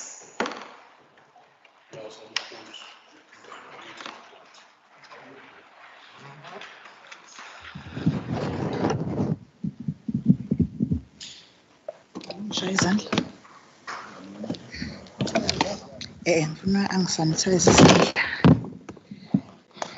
Hayibo sihlalo. Hayibo. You got it wrong. Honorable Speaker, Honorable Chair, and Honorable Members. We believe this budget pursues to support and promote local economic development and growth in local small-scale industries through its programs like Operation Vula Fund and Radical and RASET, with the aim to promote the economy and creating more job opportunities in the province. The NFP is pleased and encouraged of the view that the department has provided support and funding to a total of 1,505 financially viable enterprises through training, mentorship, marketing, business advisory services, business registrations, 260 SMMEs and 26 cooperatives and exhibitions and master classes. However, we think it is paramount that the department continues its relationship with the business advisory support to the funded enterprises to help bring a strong business foundation and financial stability and smooth running operations. This will contribute towards improving our economic development and growth and further alleviate poverty and unemployment. Honorable Speaker, we are worried about the 62.730 million, 44.609 million, 182.796 million cut over MTEF 2021-2022 against Program 7 in respect of goods and services. These significant budget cuts adversely impact on the quality of advertising, communication, contractors' costs, consultants, etc. We are also concerned and skeptical about the budget cuts on grant funding, like the Durban Trade Port Corporation, as this undermines the aim to support and procure funding to the KZN business community. Furthermore, we are worried about the failure and inability of the Tourism KZN to fully spend and utilize the funds. Honorable MEC, we appeal to the department to accelerate the Moses Kotane Institute establishment of information, communication, and technology hubs to enable access of information and infrastructure for skills development in preparation for the most talked about 4IR, and also to fast track the rollout of the broadband project in accordance to the need of connectivity, innovation, and research, with the aim to capacitate and prepare the youth for the 4IR digital economy. Ngalawo mazwi siya supporta umsebenzi we-department. Thank you. Thank you, Honorable Member.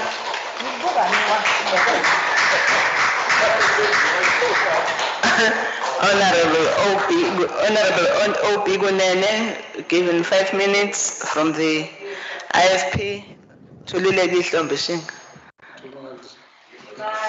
Wecelile uShinga Hlombe. Demande.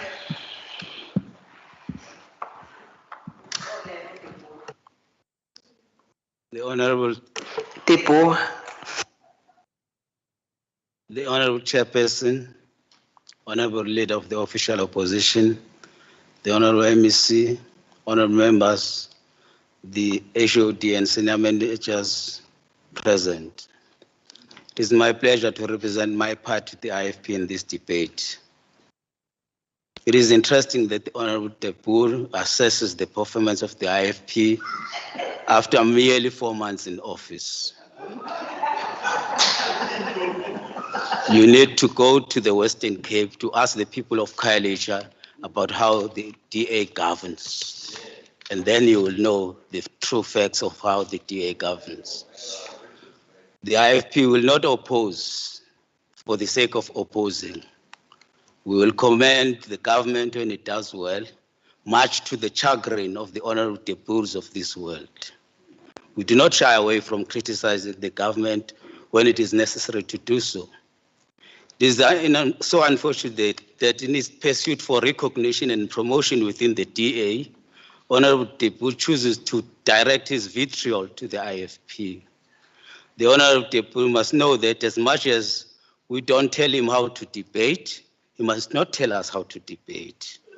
If the DA was an effective opposition party, the voters of this province would have returned it into being an official opposition.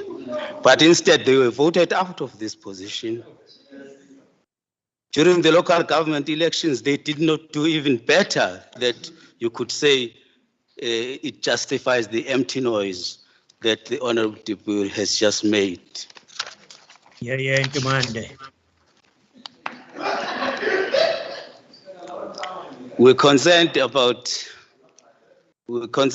the unemployment in KwaZulu-Natal province, Honorable MEC. The Stats SA report reported that at the unemployment figure in the last quarter of 2021, that's the fourth quarter, youth unemployment in this province stood at around 60%. The recent catastrophic floods has just added a new hard blow to the tourism, agriculture, logistics, and manufacturing sectors' jobs.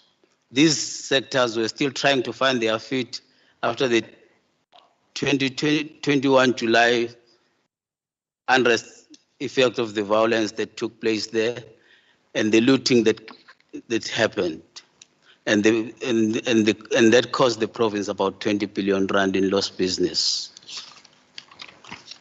The 2022-23 budget, we are concerned about the effect of cuts on the budget in terms of the programs that the department will implement.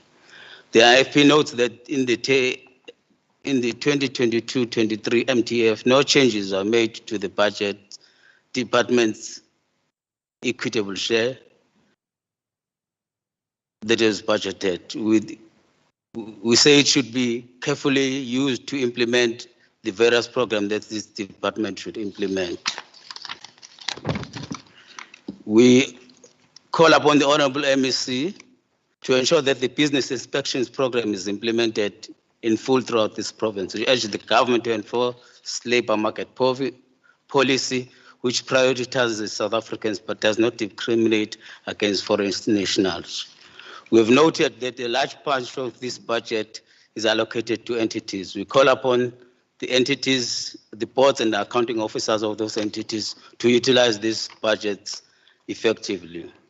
We are concerned about the vacant posts in the department because the delay in filling vacant posts actually impacts negatively on service delivery. Honorable MEC, we concerned about the issue of rural communities. We call upon you, Honorable MEC, to see how rural communities can be assisted. And lastly, the IFP is deeply concerned about the plight of street traders in different towns and cities of our provinces who find it difficult to conduct informal trade because of harassment they come across in towns and cities they are trading in. We wish the department could engage structures of local government in order to ensure that the informal traders are able to ply their trade without any harassment or hindrance from authorities. The Honorable Chairperson, the IFP supports the budget. However, we call for the careful spending of a proper utilization of this budget. The IFP confirms that it will exercise its oversight role to monitor the implementation of the APP of this department and its budget. I thank you. Thank you, Honorable Member. Our next debater is on virtual. I think it's from the MF Minority Front. Honorable S. Thakur Rajbansi for 3 minutes. Thank you, Honorable for this budget report. From 2014, there has been a trend in this department to have shifts in functions from and to other departments. Yet the concern will always be the lack of transparency that has crept in. Due to our economic crisis, the department is trying to make programs accessible and transparent. Then we have mafias that have mushroomed because they cannot hold the government to ransom anymore. It is important to go back to pre-2014 when ETIA invited multi-party representatives to trade and tourism conferences. Currently, we only read about the business breakfast and gala dinners and government policy follows. This committee is not for rubber stamping on livelihoods. This is a participatory democracy. This is also partly the reason why the Growth Fund has non-performing loans, why small business recipients are not known, with few success stories. At Clara Estate this morning, I met a lady who recycles tire drums and rims, old geysers, etc., to make simple stoves given the electricity outages. Such women deserve access to funding. Honorable MEC, apart from bottled water, give poor households a small gas tank and a 2-plate gas stove. The MF welcomes the halal food value chain. And but what we would like, Honorable MEC, is for this to be extended to all faith-based groups to create jobs and to ensure food security and build our communities through CSR projects. Of concern is the spaza shops engaging in nefarious money laundering activities, and these must be investigated, monitored, and closed. In conservation, the budget is usually underspent, yet proper planning is required to respond to climate change, and the baseline should be doubled with the bulk given to Mzimvelo. We have economic and job opportunities presented by Mother Nature to improve soil and water conservation, invest in carbon sequestrating activities, remove alien plants, and grow indigenous trees. Honourable members, climate change must become a poll agenda. Then we will move. Honourable MEC, the aftermath of the July looting left many businesses in distress. Please accelerate financing through Operation Bula to all affected businesses, and the MF would like to see phase 2 adverts in all papers to bring awareness if there's departmental capacity weaknesses. The UPL matter needs closure. This company cannot be economically punished because the looters should be. This Honourable House would like to hear the government's decision. KZN, with all its political instability, worsened by COVID-19 and floods, cannot chase away businesses that are a blessing to the energy, health and food sectors. The MF supports this 3.4 billion budget for the 2022-2023 year. But we remind, please spend taxpayers' money. Your time is up, Honourable Member. Thank you. From the ANC, we are going to have again Honourable N.N. Spidler for 10 minutes.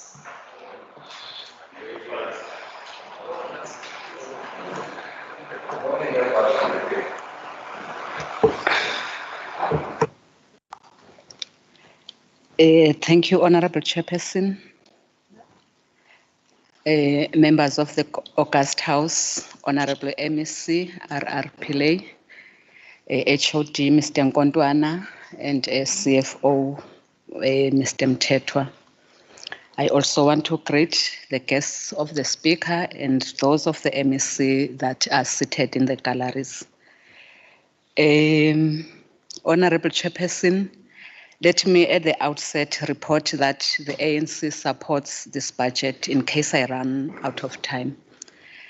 Thank you, Mdimande. You have dealt with Honourable Deboer's issues adequately, so I will not waste time. I know him as a man of integrity, but I always get disappointed when you stand before the cameras and microphones. From time to time, you represent a character that I don't know about you. Honourable Chairperson, ndime apha ngaphambili nje inhliziyo yami ibuhlungu. Lo mba esizothetha ngawo apha undikhumbuza iziganeko zakamva nje. Apho iphondo lethu belihlaselwe zizikhukhula ezimke nemiphefumlo emininzi, zadala nomonakalo omkhulu kwiziseko zophuhliso. Ezi zikhukhula zibangele ukuphazamiseka okukhulu ebomini nakwimpilo yephondo lethu. Sithanda ukudlulisa amazwi ovelwano kubo bonke abo baphulukene nezihlobo zabo. Siphinde kwakhona siqinise idolo kulabo abasakhangela izihlobo zabo ezilahlekileyo ngexesha lezi zikhukhula.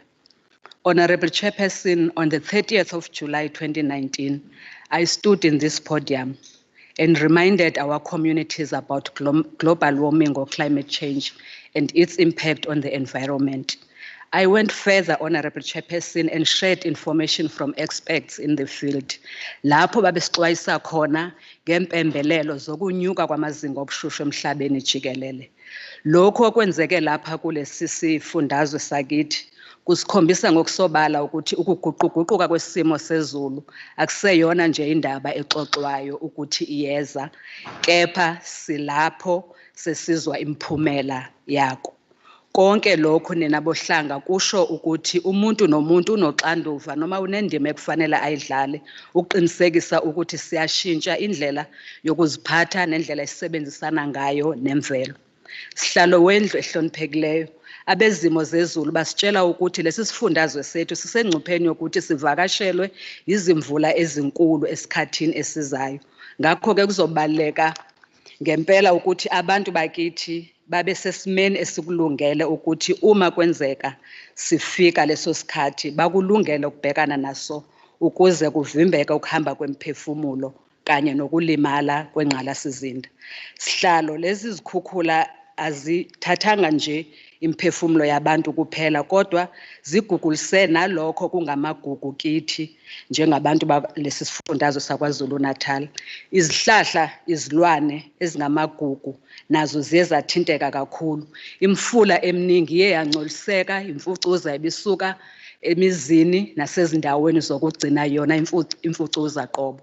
Sihlalo ikomiti lokunakekelwa kwezemvelo liye lavakashela indawo lapho kulahlwa khona imfucuza ukuyobheka umonakalo khona njengoba sasithole ukuthi kwezinye izindawo akungeneki ngenxa yemigwaqo yayigugulisekile okwakwenza kube nzima ukuthi amathilaki emfucuza akwazi ukungena. Honorable Chairperson, sasingaqali ukuvakashela lezi ndawo sike saya nakwezinye izindawo kwezinye izifunda ngaphansi kweKwaZulu-Natal. MEC, most of the landfill sites in the province, you know this fact, are owned by local municipalities, and only 2 out of many landfill sites that we have here are privately owned. How I wish Honorable Shomuka was here during this debate so that he can listen to this. Honorable Chairperson. Honorable MEC, during our oversight visit to these landfill sites, we identified the following issues that need urgent attention. There is lack of capacity in terms of the personnel and equipment that is required to be in these sites. There is also lack of financial resources allocated for waste management by municipalities. There is poor or lack of proper infrastructure inside landfill sites as required by law. Some of these landfill sites owned by municipalities do not even have the basic necessity, which is the way bridges. So municipalities are losing a lot of money that can be generated through this program. This revenue, Honorable Chairperson, can be directed to other priorities of the municipality if bebenayo this facility. There are no clear programs, Honorable Chairperson, for recycling. Tons and tons of waste that is in these sites is recyclable materials. We really do not need to spend money, Honorable members, in managing this waste. Waste is our new gold. Communities need to be empowered to get into this space. The impact of the recent floods, Hamba Day landfill site in Umdoni, Ilovu, and Buffelsdry resulted in overtopping of the leachate. We speak big English in this area, honorable members. The overtopping of the leachate dams, which had an effect on the downstream users and the receiving environments. In Buffelsdry, we were not happy at all as members of the portfolio committee with how the management of the facility dealt with the overflows there. And we requested the department to ensure that that situation is corrected, and they must also deal with the non-compliance matters accordingly and report back to the committee on the steps taken by eThekwini municipality. Honorable Chairperson, we also received reports that wastewater treatment works were also affected by the recent floods, which led to some waterworks directing sewer to the rivers. During our engagements with the officials of the department led by Dr. Z. Dlamini, we discovered that even before the floods, these waterworks were not complying with legislative requirements, especially when it comes to protecting environments around them. Honorable MEC, we request a detailed report on the state of all the waterworks in the province. We do so mindful, MEC, of the fact that the waterworks do not fall under your department. However, you are entrusted with protection of environment in the province. We want to know the impact of all these transgressions on the environment. Honorable MEC, climate change is here. We do not have luxury of time to respond, plan, and have all these long consultation processes. We need to act now, and so that we can protect all lives on earth. The time for lengthy consultations is over. We urgently need a climate change plan that will guide communities on how to adapt to current weather patterns. Whilst you are waiting for the decision of the cabinet on the plan, can you, Honorable MEC, lead an aggressive community awareness campaign as a short-term intervention? Abantu bakithi badinga ulwazi oluphelele ngobungozi obuhambisana nokunyuka kwamazinga okushisa emhlabeni. Abantu bakithi badinga ukuchazelwa ukuthi uma singashintshi indlela yokuphila nokuziphatha, amadolobha afana neTheku no Lady Smith ngelinye ilanga sovuka sekuhamadamu kungabonakali nokuthi kwake kwahlala abantu. Abantu bakithi badinga ukwaziswa ukuthi uma siqhubeka nokuziphatha ngalendlela singase sibe sengcupheni yokungakwazi ukutshala ukudla okungaholela ekunyukeni kwamazinga alabo abaphila ngaphansi kobubha. Abantu bakithi, Honorable Chairperson, badinga ukukhunjuzwa ukuthi akukho emthethweni ukukha isihlabathi eduze kwemifula ngaphandle kwemvume ngoba ayibikhona iplan to rehabilitate those areas. Uma bebona abantu abenza lokhu siyanxusa ukuthi babike kulabo abadila nalezi zinto. Abantu bakithi kudingeka sibafundise indlela zokongiwa kwamanzi kanye nengqalasinda yabo. Honorable MEC, in 2019 your predecessor Madube presented a coastal management implementation plan. Would you please in your response time report back to this House as to how far are you with that plan and what has been the challenges experienced by all our coastal municipalities? I'm asking for this report, Honorable MEC, precisely because when one drives along the coastal areas, one does not get a sense that there is a plan that is implemented by municipalities and relevant stakeholders. Asebenza ngayo. Honorable Chairperson, ngiyabulela. Thank you so much, Honorable Member. We've received the apologies from the ACDP and so from the ATM. ATM and ACDP. Then our next speaker is from the IFP for 5 minutes. It will be Honorable S. Modley. Honorable Madam Chair, Honorable MEC, Honorable Members. The recent floods have battered and wreaked havoc in KwaZulu-Natal has destroyed the environment. This must be a wake-up call that climate change is real. Climate change is not a distant threat. It is already costing the people of this country severely. The intensity and destructive force of these storms should come as no surprise. It is just foreshadowing a future we have to prepare ourselves for. Seas are getting closer and closer to where we live. I believe that there is an urgent need for more climate change awareness, outreach programs to ensure that everyone knows what climate change is about and what continued neglect and abuse will yield. Furthermore, we also urge businesses to go green and benefit both themselves and the environment. KwaZulu-Natal is affected by climate change, so using renewable energy is not only necessary but vital to protect the environment. Climate change requires a shift in thinking and behavior. There are costs in action and there are risks if we don't plan ahead. We must consider vulnerabilities caused by changing weather patterns in areas such as public safety and emergency response, roads and other infrastructure, buildings and homes. Isamalangu court case. Another important institution created by our government through the Department of Environmental Affairs is Isamalinguso Wetland Park. As the IFP, we welcome the court ruling delivered by Peter Maritzburg judge, who granted the interim interdict against hundreds of would-be occupants of the Futu Lula indigenous forest near Lake St. Lucia. Hundreds would-be occupants have now been ordered to stop entering or invading, clearing land or erecting any buildings inside the protected indigenous forest near the village of St. Lucia and Monzi. The Futulula forest is one of the last remnants of coastal lowland forest in the country, located in a region with highly impoverished communities. Illegal dumping and air pollution.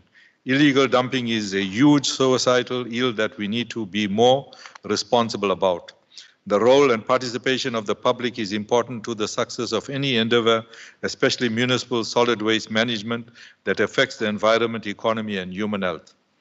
Dumped waste is an eyesore. We call for more awareness on illegal dumping.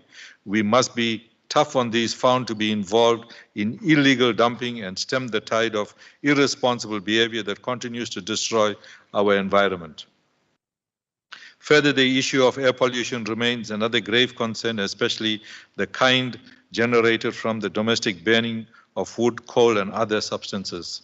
Sand mining. The IFP is concerned about illegal sand mining in most parts of the province, as this causes serious environmental damage and the growing risk of severe erosion and damage to coastal areas.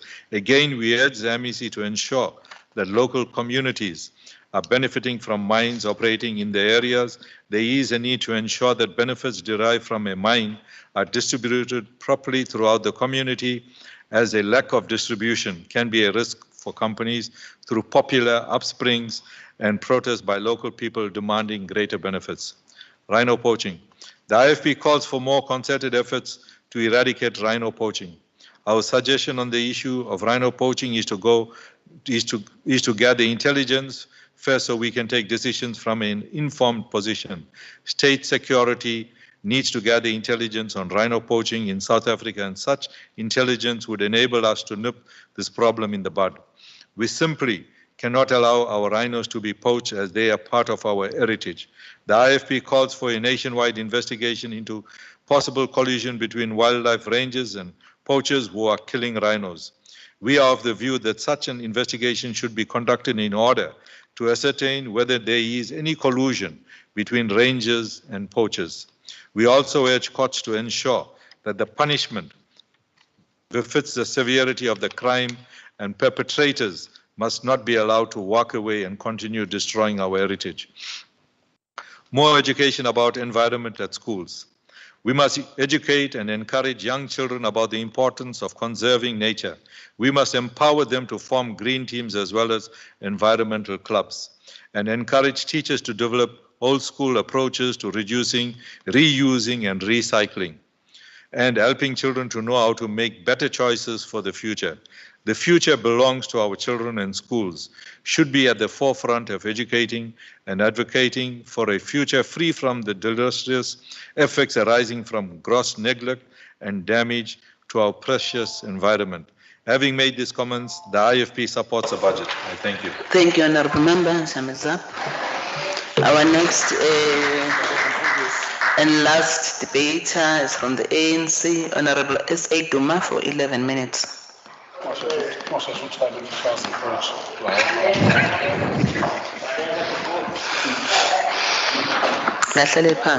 Thank you so much, Honorable Chairperson, for affording us this opportunity once again this afternoon.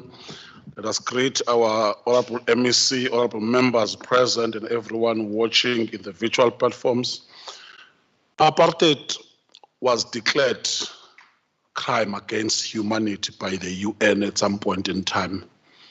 And I think we're all aware at this point in time. Unfortunately, today we are debating on this budget, Honorable Pillay, yet the AfriForum is in court demanding that the old flag should be refrained, should be utilized and come back. And unfortunately, in our country, we understand the type of judiciary that it might just slip around them, they might grant them, whereas it should be abolished, it must not be utilized. Why one is at this point in time starting at this?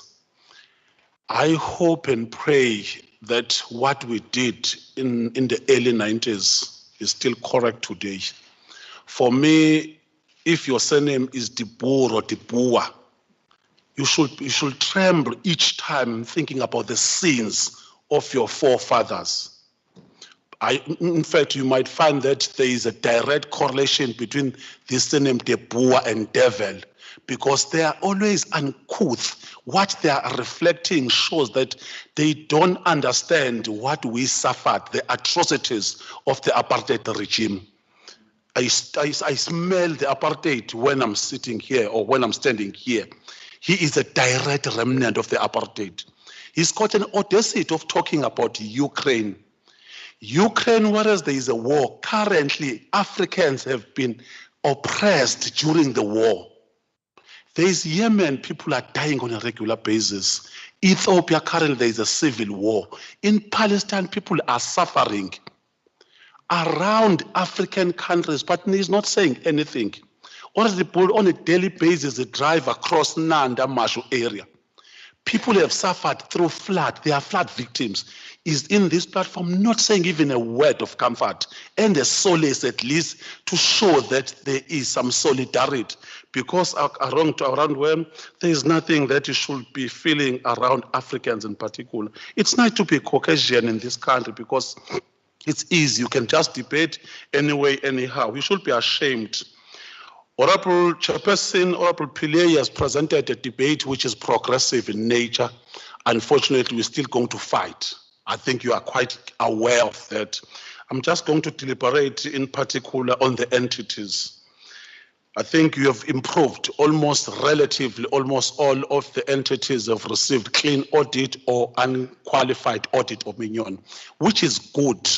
From a face value, if there is a direct correlation and a causality effect that if you have spent and declared the clean audit and qualified, if it's reflect completely towards the services, will be glad. Unfortunately, Honorable Chairperson, take for instance Itala, it was given 164 million, 68% only has been spent in this financial year. You couldn't spend 51 million. Go to Richards Bay, RTZ, it was given 140 million, at least 97%, but 3 million was not spent. Imagine the effect it would have done in our people in particular. KZN Film Commission, 72% only was spent in this financial year. Go to Moses Kotane, 84%, 13 million was not spent or utilized. Trade investment was KwaZulu-Natal, 91% spent. Go to KZN Shark Sport, 92% spent. 5 million was not spent. Durban Trade Port Corporation, 81% was spent. Tourism, KwaZulu-Natal, only 76% expenditure. In fact, the only entity that was able to spend, and unfortunately we are not going to be happy because it's only gaming and betting, because the major beneficiaries are the depots of this world. They have a direct relationship with that entities, and it has not been transformed. So let us ensure, Honorable MEC, because you are astute, you are one MEC who we know that when it comes to transformation can do a nice work. So you've been given an assignment, just ensure that at some point in time, there is a direct translation of transformation when it comes to the expenditure pattern. In fact, economic development, Honorable Chairperson Zwide, we should be clapping hand only if they have over expenditure, because we understand what we have gone through as Africans in particular. Our business people are suffering. In fact, Honorable MEC, our people are crying that unfortunately in the outer years, you will have lost almost 2 billion, but what we are appropriating as honorable members is not even spent in particular time. So those are the matters that we must mention. Honorable Sapeta has already indicated that women in particular in this province, like the entire Africa and the diaspora, are the one who are suffering the total onslaught. Why don't you prioritize them? You go to growth fund these days. It's a good thing that to growth fund, they are able to manage their finances. Unfortunately, those finances are not utilized correctly towards our people. I'm sure these days they've got almost 2 billion in their reserve. It's a good thing, but we can't clap hands, because if you go to growth fund as an African, if you are blacklisted and all those things, they are going to treat you like a bank. In the bank, you know, only those who can benefit are the depots of this world. If you're African, they will see you with a jaundiced eye. They will be looking for collaterals. Why do you ask the same stringent measures that are being utilized? Because we understand that the banking sector in our country does not have a mandate of transforming the lives of our people in particular. So these entities, we thought that they've been designed deliberately to ensure that Africans are suffering. Our entrepreneurs emerging the youth of this country because they are suffering. Just ensure that you complement their effort. After the submission of the business plan, it should be the assignment of the entity. They must just go with you hand by hand until it is approved, until the expenditure pattern have been monitored. That's how we are going to do. Unfortunately, Honorable MEC, we worried as well that in terms of key performance indicators, key performance areas, and the scorecard in terms of your benchmark, why would you give someone a bonus if all these things have not been achieved? Because where we are seated, the issue of consequence management, Honorable Premier spoke about consequence management. It is now a right time. We will be so shocked, and we are skeptical that if we are sitting as these portfolio committees, why do we have to approve and appropriate the budget that is not going to be spent on time? The budget that we know in terms of scorecard, they are not going to ensure that they change our people's life. We must not be apologetic at this point in time. I'm sure Honorable Chairperson, Honorable Pillay mentioned nicely the issue of SAPREF. We differ, Honorable Pillay, that issue of SAPREF, that issue of Shell, should be something that should be taken from a face value. Go to deeper details. Check the due diligence. In nature, the cartels are usually, when they say this is for sale, it is because it has run down off the profit margins. You might find that we will buy something and will be shedding job. It will be this government that will be blamed, unfortunately. And the depots of this world will just stand up and lambast and lament at. Yet they don't even qualify because they'll be benefiting. In fact, in our country, our economy, Honorable Chairperson Zwide, it's still benefiting the minorities, the Caucasians in particular. We appropriate 140 billion in the province of KwaZulu-Natal. Let's say, for instance, we've got 45 billion of infrastructure. The large chunk of that will be spent towards the well-established entities, the well-established firms. When will be the right time where we'll be changing? And we're saying that each and every district, fortunately, you preempted us, that's the issue of millionaires. I think I'm still firm on this point. Each district, we can create millionaires. At some point in time, billionaires. As this government, even on the goods and services, you appropriate the budget, but the expenditure pattern will still go to the previously not disadvantage the haves, which is why they are here. Honorable Tipu has got a direct investment, direct interest on the issue of Zemvelo. Why? Because it's part and parcel of the system. He gets worried on the issue of rhinos because those NGOs are driven by them. They know, in fact, you'll think that when they are feeding the orphanage rhinos, it's because of interest. No. The issue of Zemvelo, Honorable MEC, is so advanced, it cannot be done by a peasant from Gomalwazi, Gomlazi, Gomzumbe, Go Newcastle. Only those who are very advanced, delicate. You must have a drone, you must have a chopper, you must have serious, the issue of budget. You must have a buyer as well, who will just know that where will do, if even the ordinary members, if I can just ask you, where would you sell a rhino horn? But Honorable Tipuru will tell you a direct response because they are aware of these things. They are part and parcel of this syndicate. Yet, when they get a platform, they behave as if I just want to assist. There is nothing that they want to assist.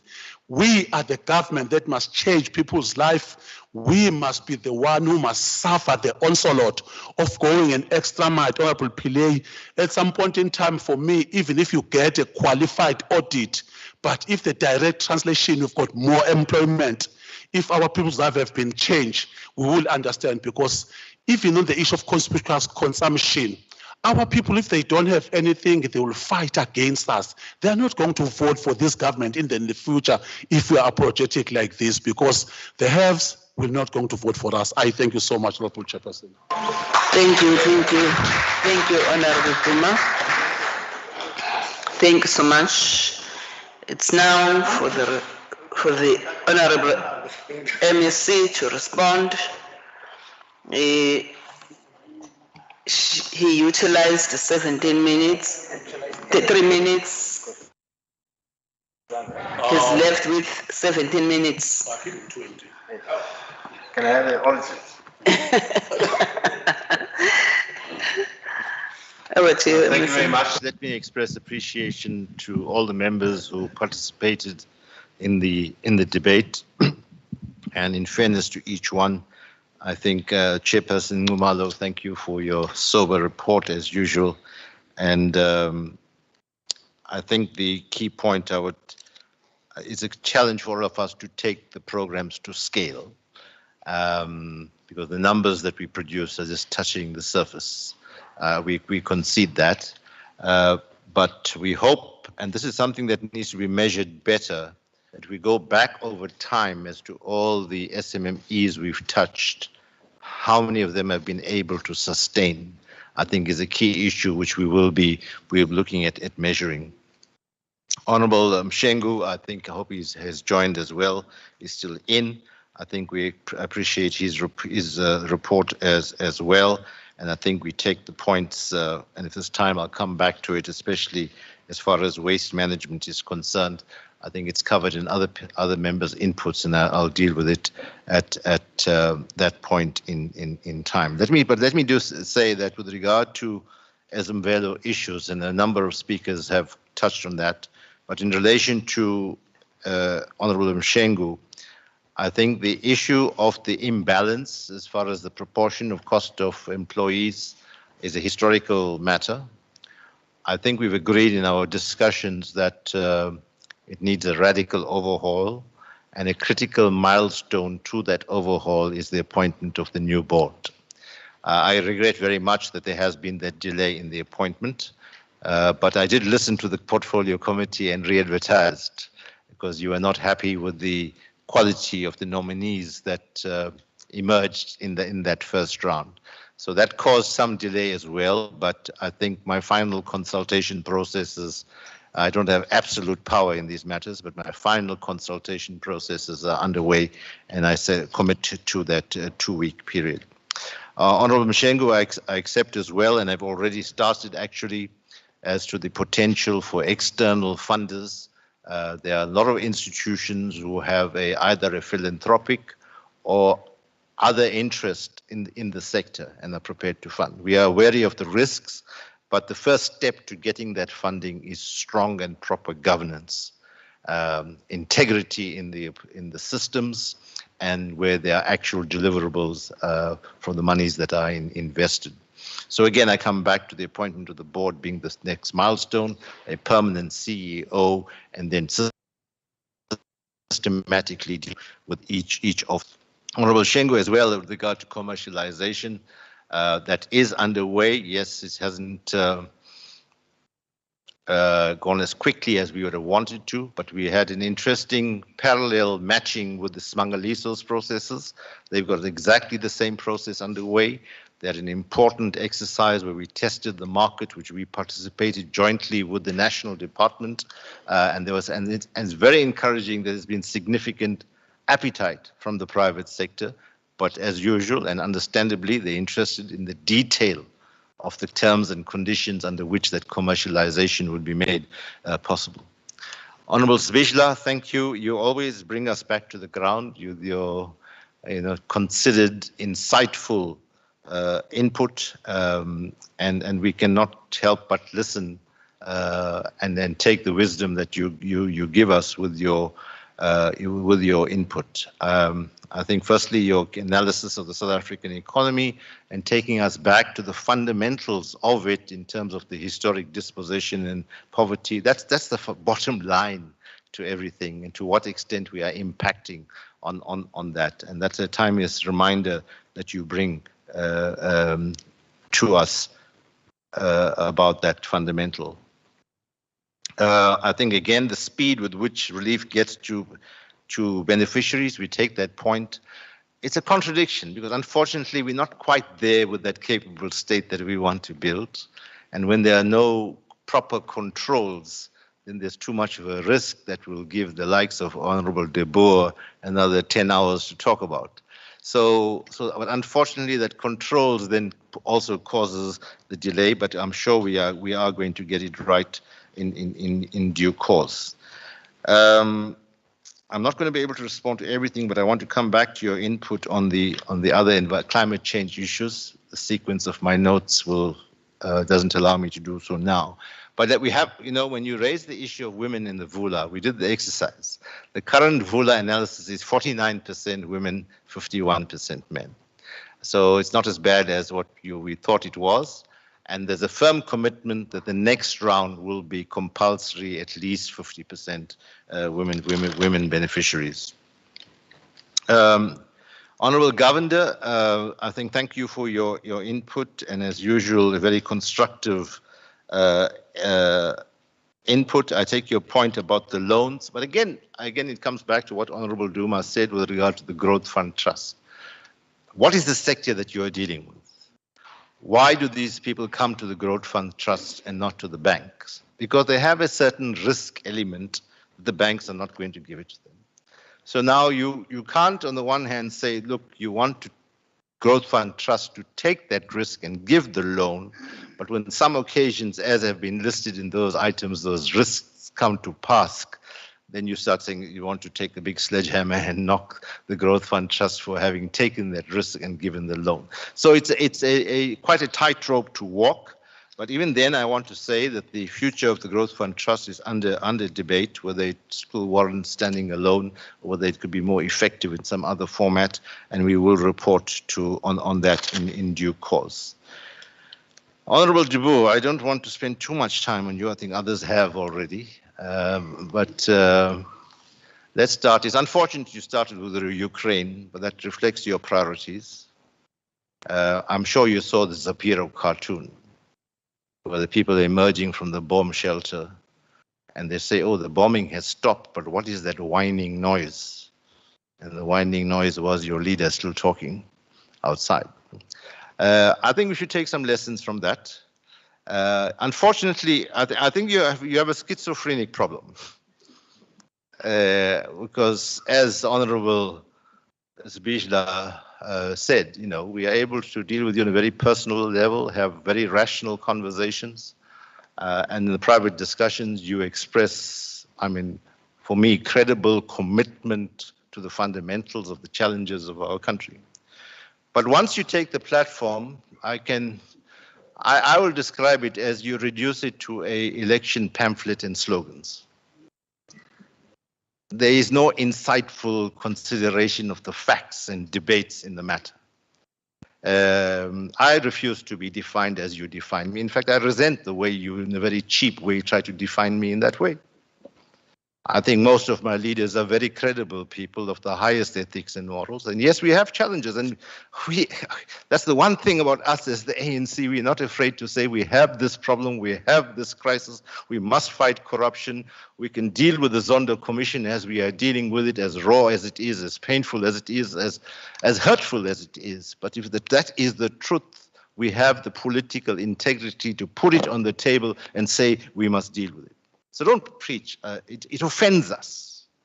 It offends us when you come across as preaching a holier than thou attitude. With regard to Ezemvelo and Rhino Poaching, let me now come back to dealing with things in a sensible way, because you're raising correct issues as far as Ezemvelo is concerned. My colleague members have raised it. We have raised it. I raised it in the department. It's an entity in crisis. There's no dispute about that. We want to change it like many other things. We come back to the board being a critical milestone, but with regard to Rhino Poaching in particular, I think it might be a mixture with the calendar years versus financial years. But the truth is that there was a significant improvement in the management of the Rhino Poaching challenge not too long ago. There was forces were marshaled, external support, there was police, there was the national department, and so on. Things have slipped, there's no doubt about it. What are the causes of that slip? It remains a bigger problem, there's no doubt about that, because it's a worldwide problem. And we have the biggest, amongst the biggest numbers of rhinos, therefore that problem will express itself in our country. But it even relates to things like how the operations in the Kruger National Park work out and how successful they are and how syndicates then move. It relates to our own capacity issues, which we consider. And I'm quite happy to state publicly on record that we are very, very concerned about infiltration of criminal elements and the syndicates into the workforce of Zimbabwe. Now, I also want to say in defense of the Premier that I have that report that you referred to. I have that report. I'm prepared to share it with you on a confidential basis because the contents are critical to an effective fighting of the syndicates. So please accept our good faith as far as that is concerned, and we'll share it with you on a confidential basis. And I'm sure I can rely on your integrity as far as that is concerned. Okay, I'm not going to. Yeah, again, you know, it's actually some of your comments became unpatriotic when you effectively start to saying to investors, don't invest in KZN. That's how I interpreted your input. And yet I've listed company after company that's investing in the hundreds of millions and billions because they have confidence and understand our competitive strengths.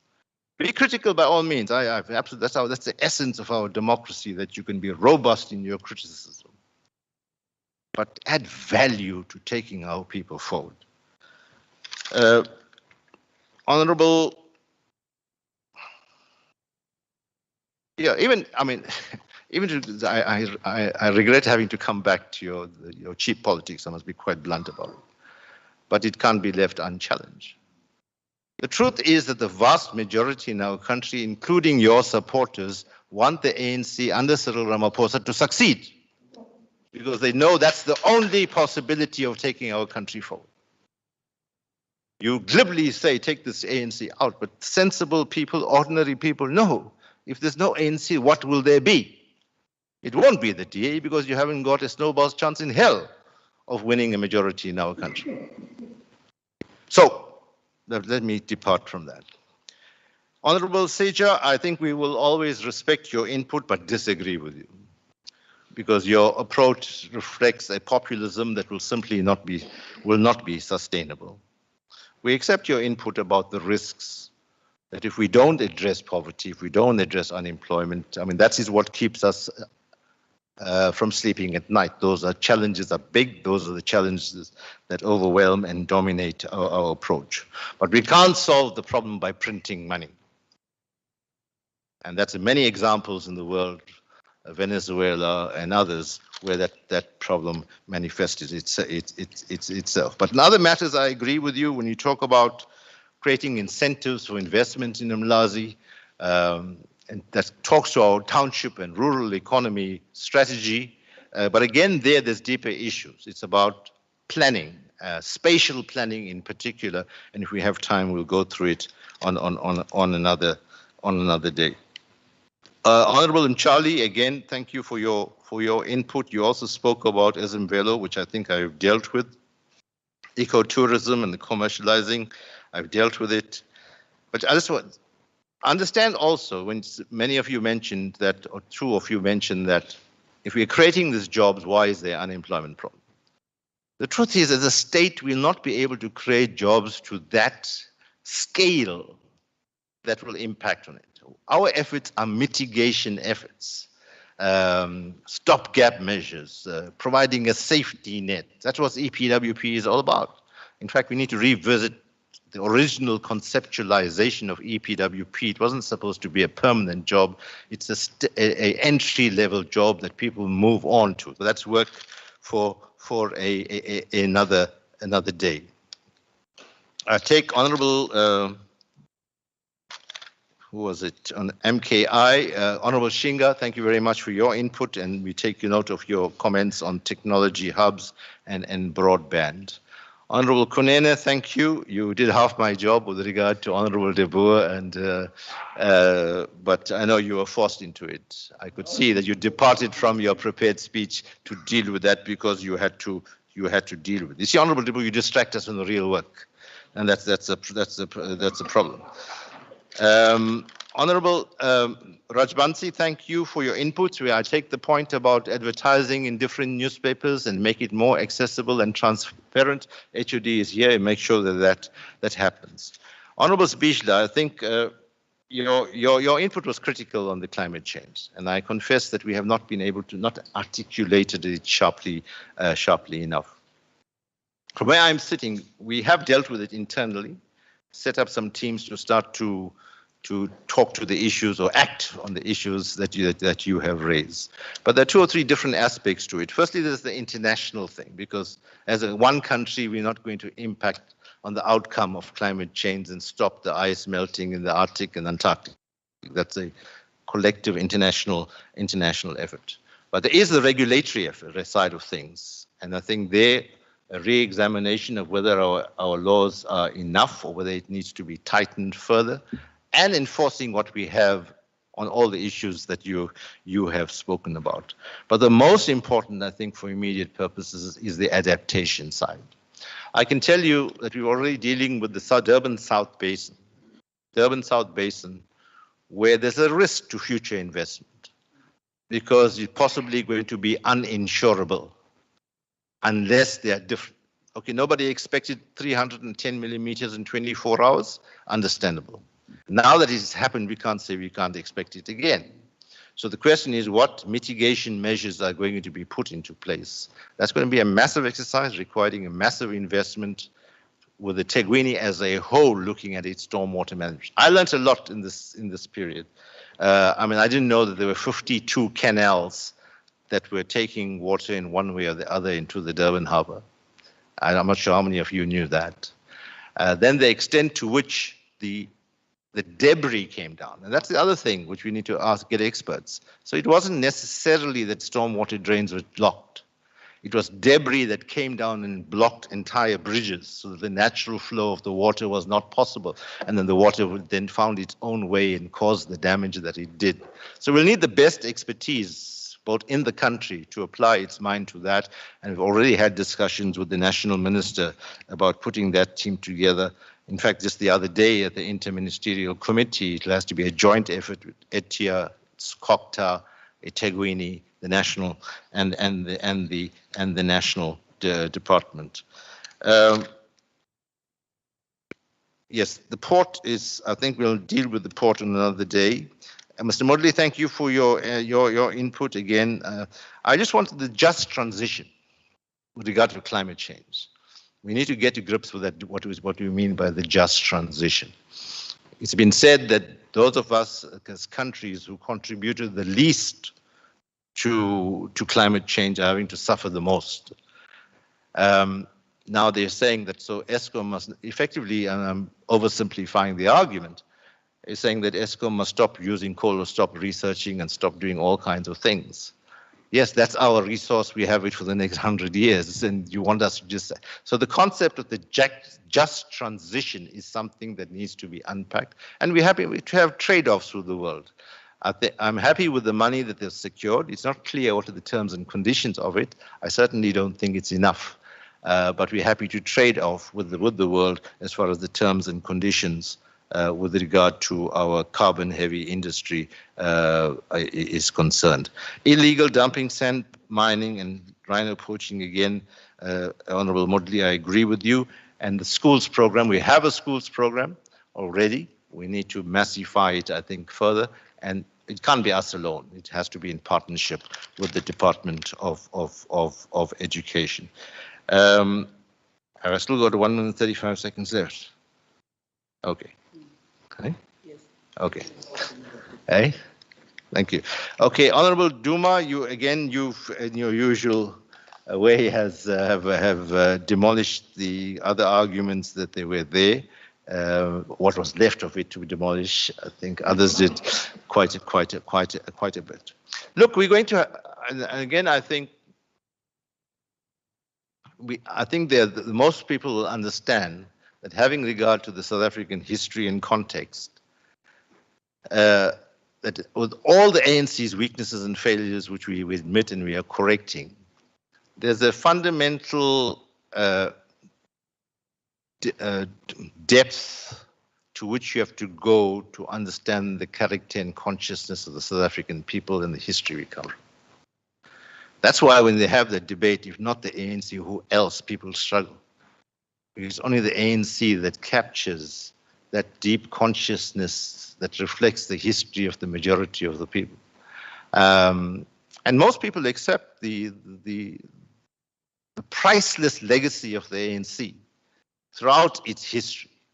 And that's why all the heroes that you will point to in South African history will generally come from the ANC. That's why it places such a burden on us as this current generation who are holding office to correct the mistakes and maintain the heights or the moral heights of that particular legacy. And I think we all are happy to try to live up to that particular challenge.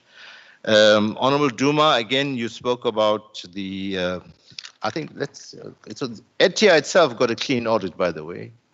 And I'm sure if we didn't, then that would have been. And I'm actually indirectly impressed that out of the full range of ETIA's responsibilities, 7 programs and 13 entities, if you split Itala, that you focus just on 2 or 3 issues. And that, I think, is a credit to the team, the head of department, and his entire. Thank you very much for the opportunity, Honorable Chairperson. Thank you, members. Thank you. Thank you, Honorable MSC. Honorable members, we have come to the end of the debate, and I wish to thank all of you for your cooperation and participation.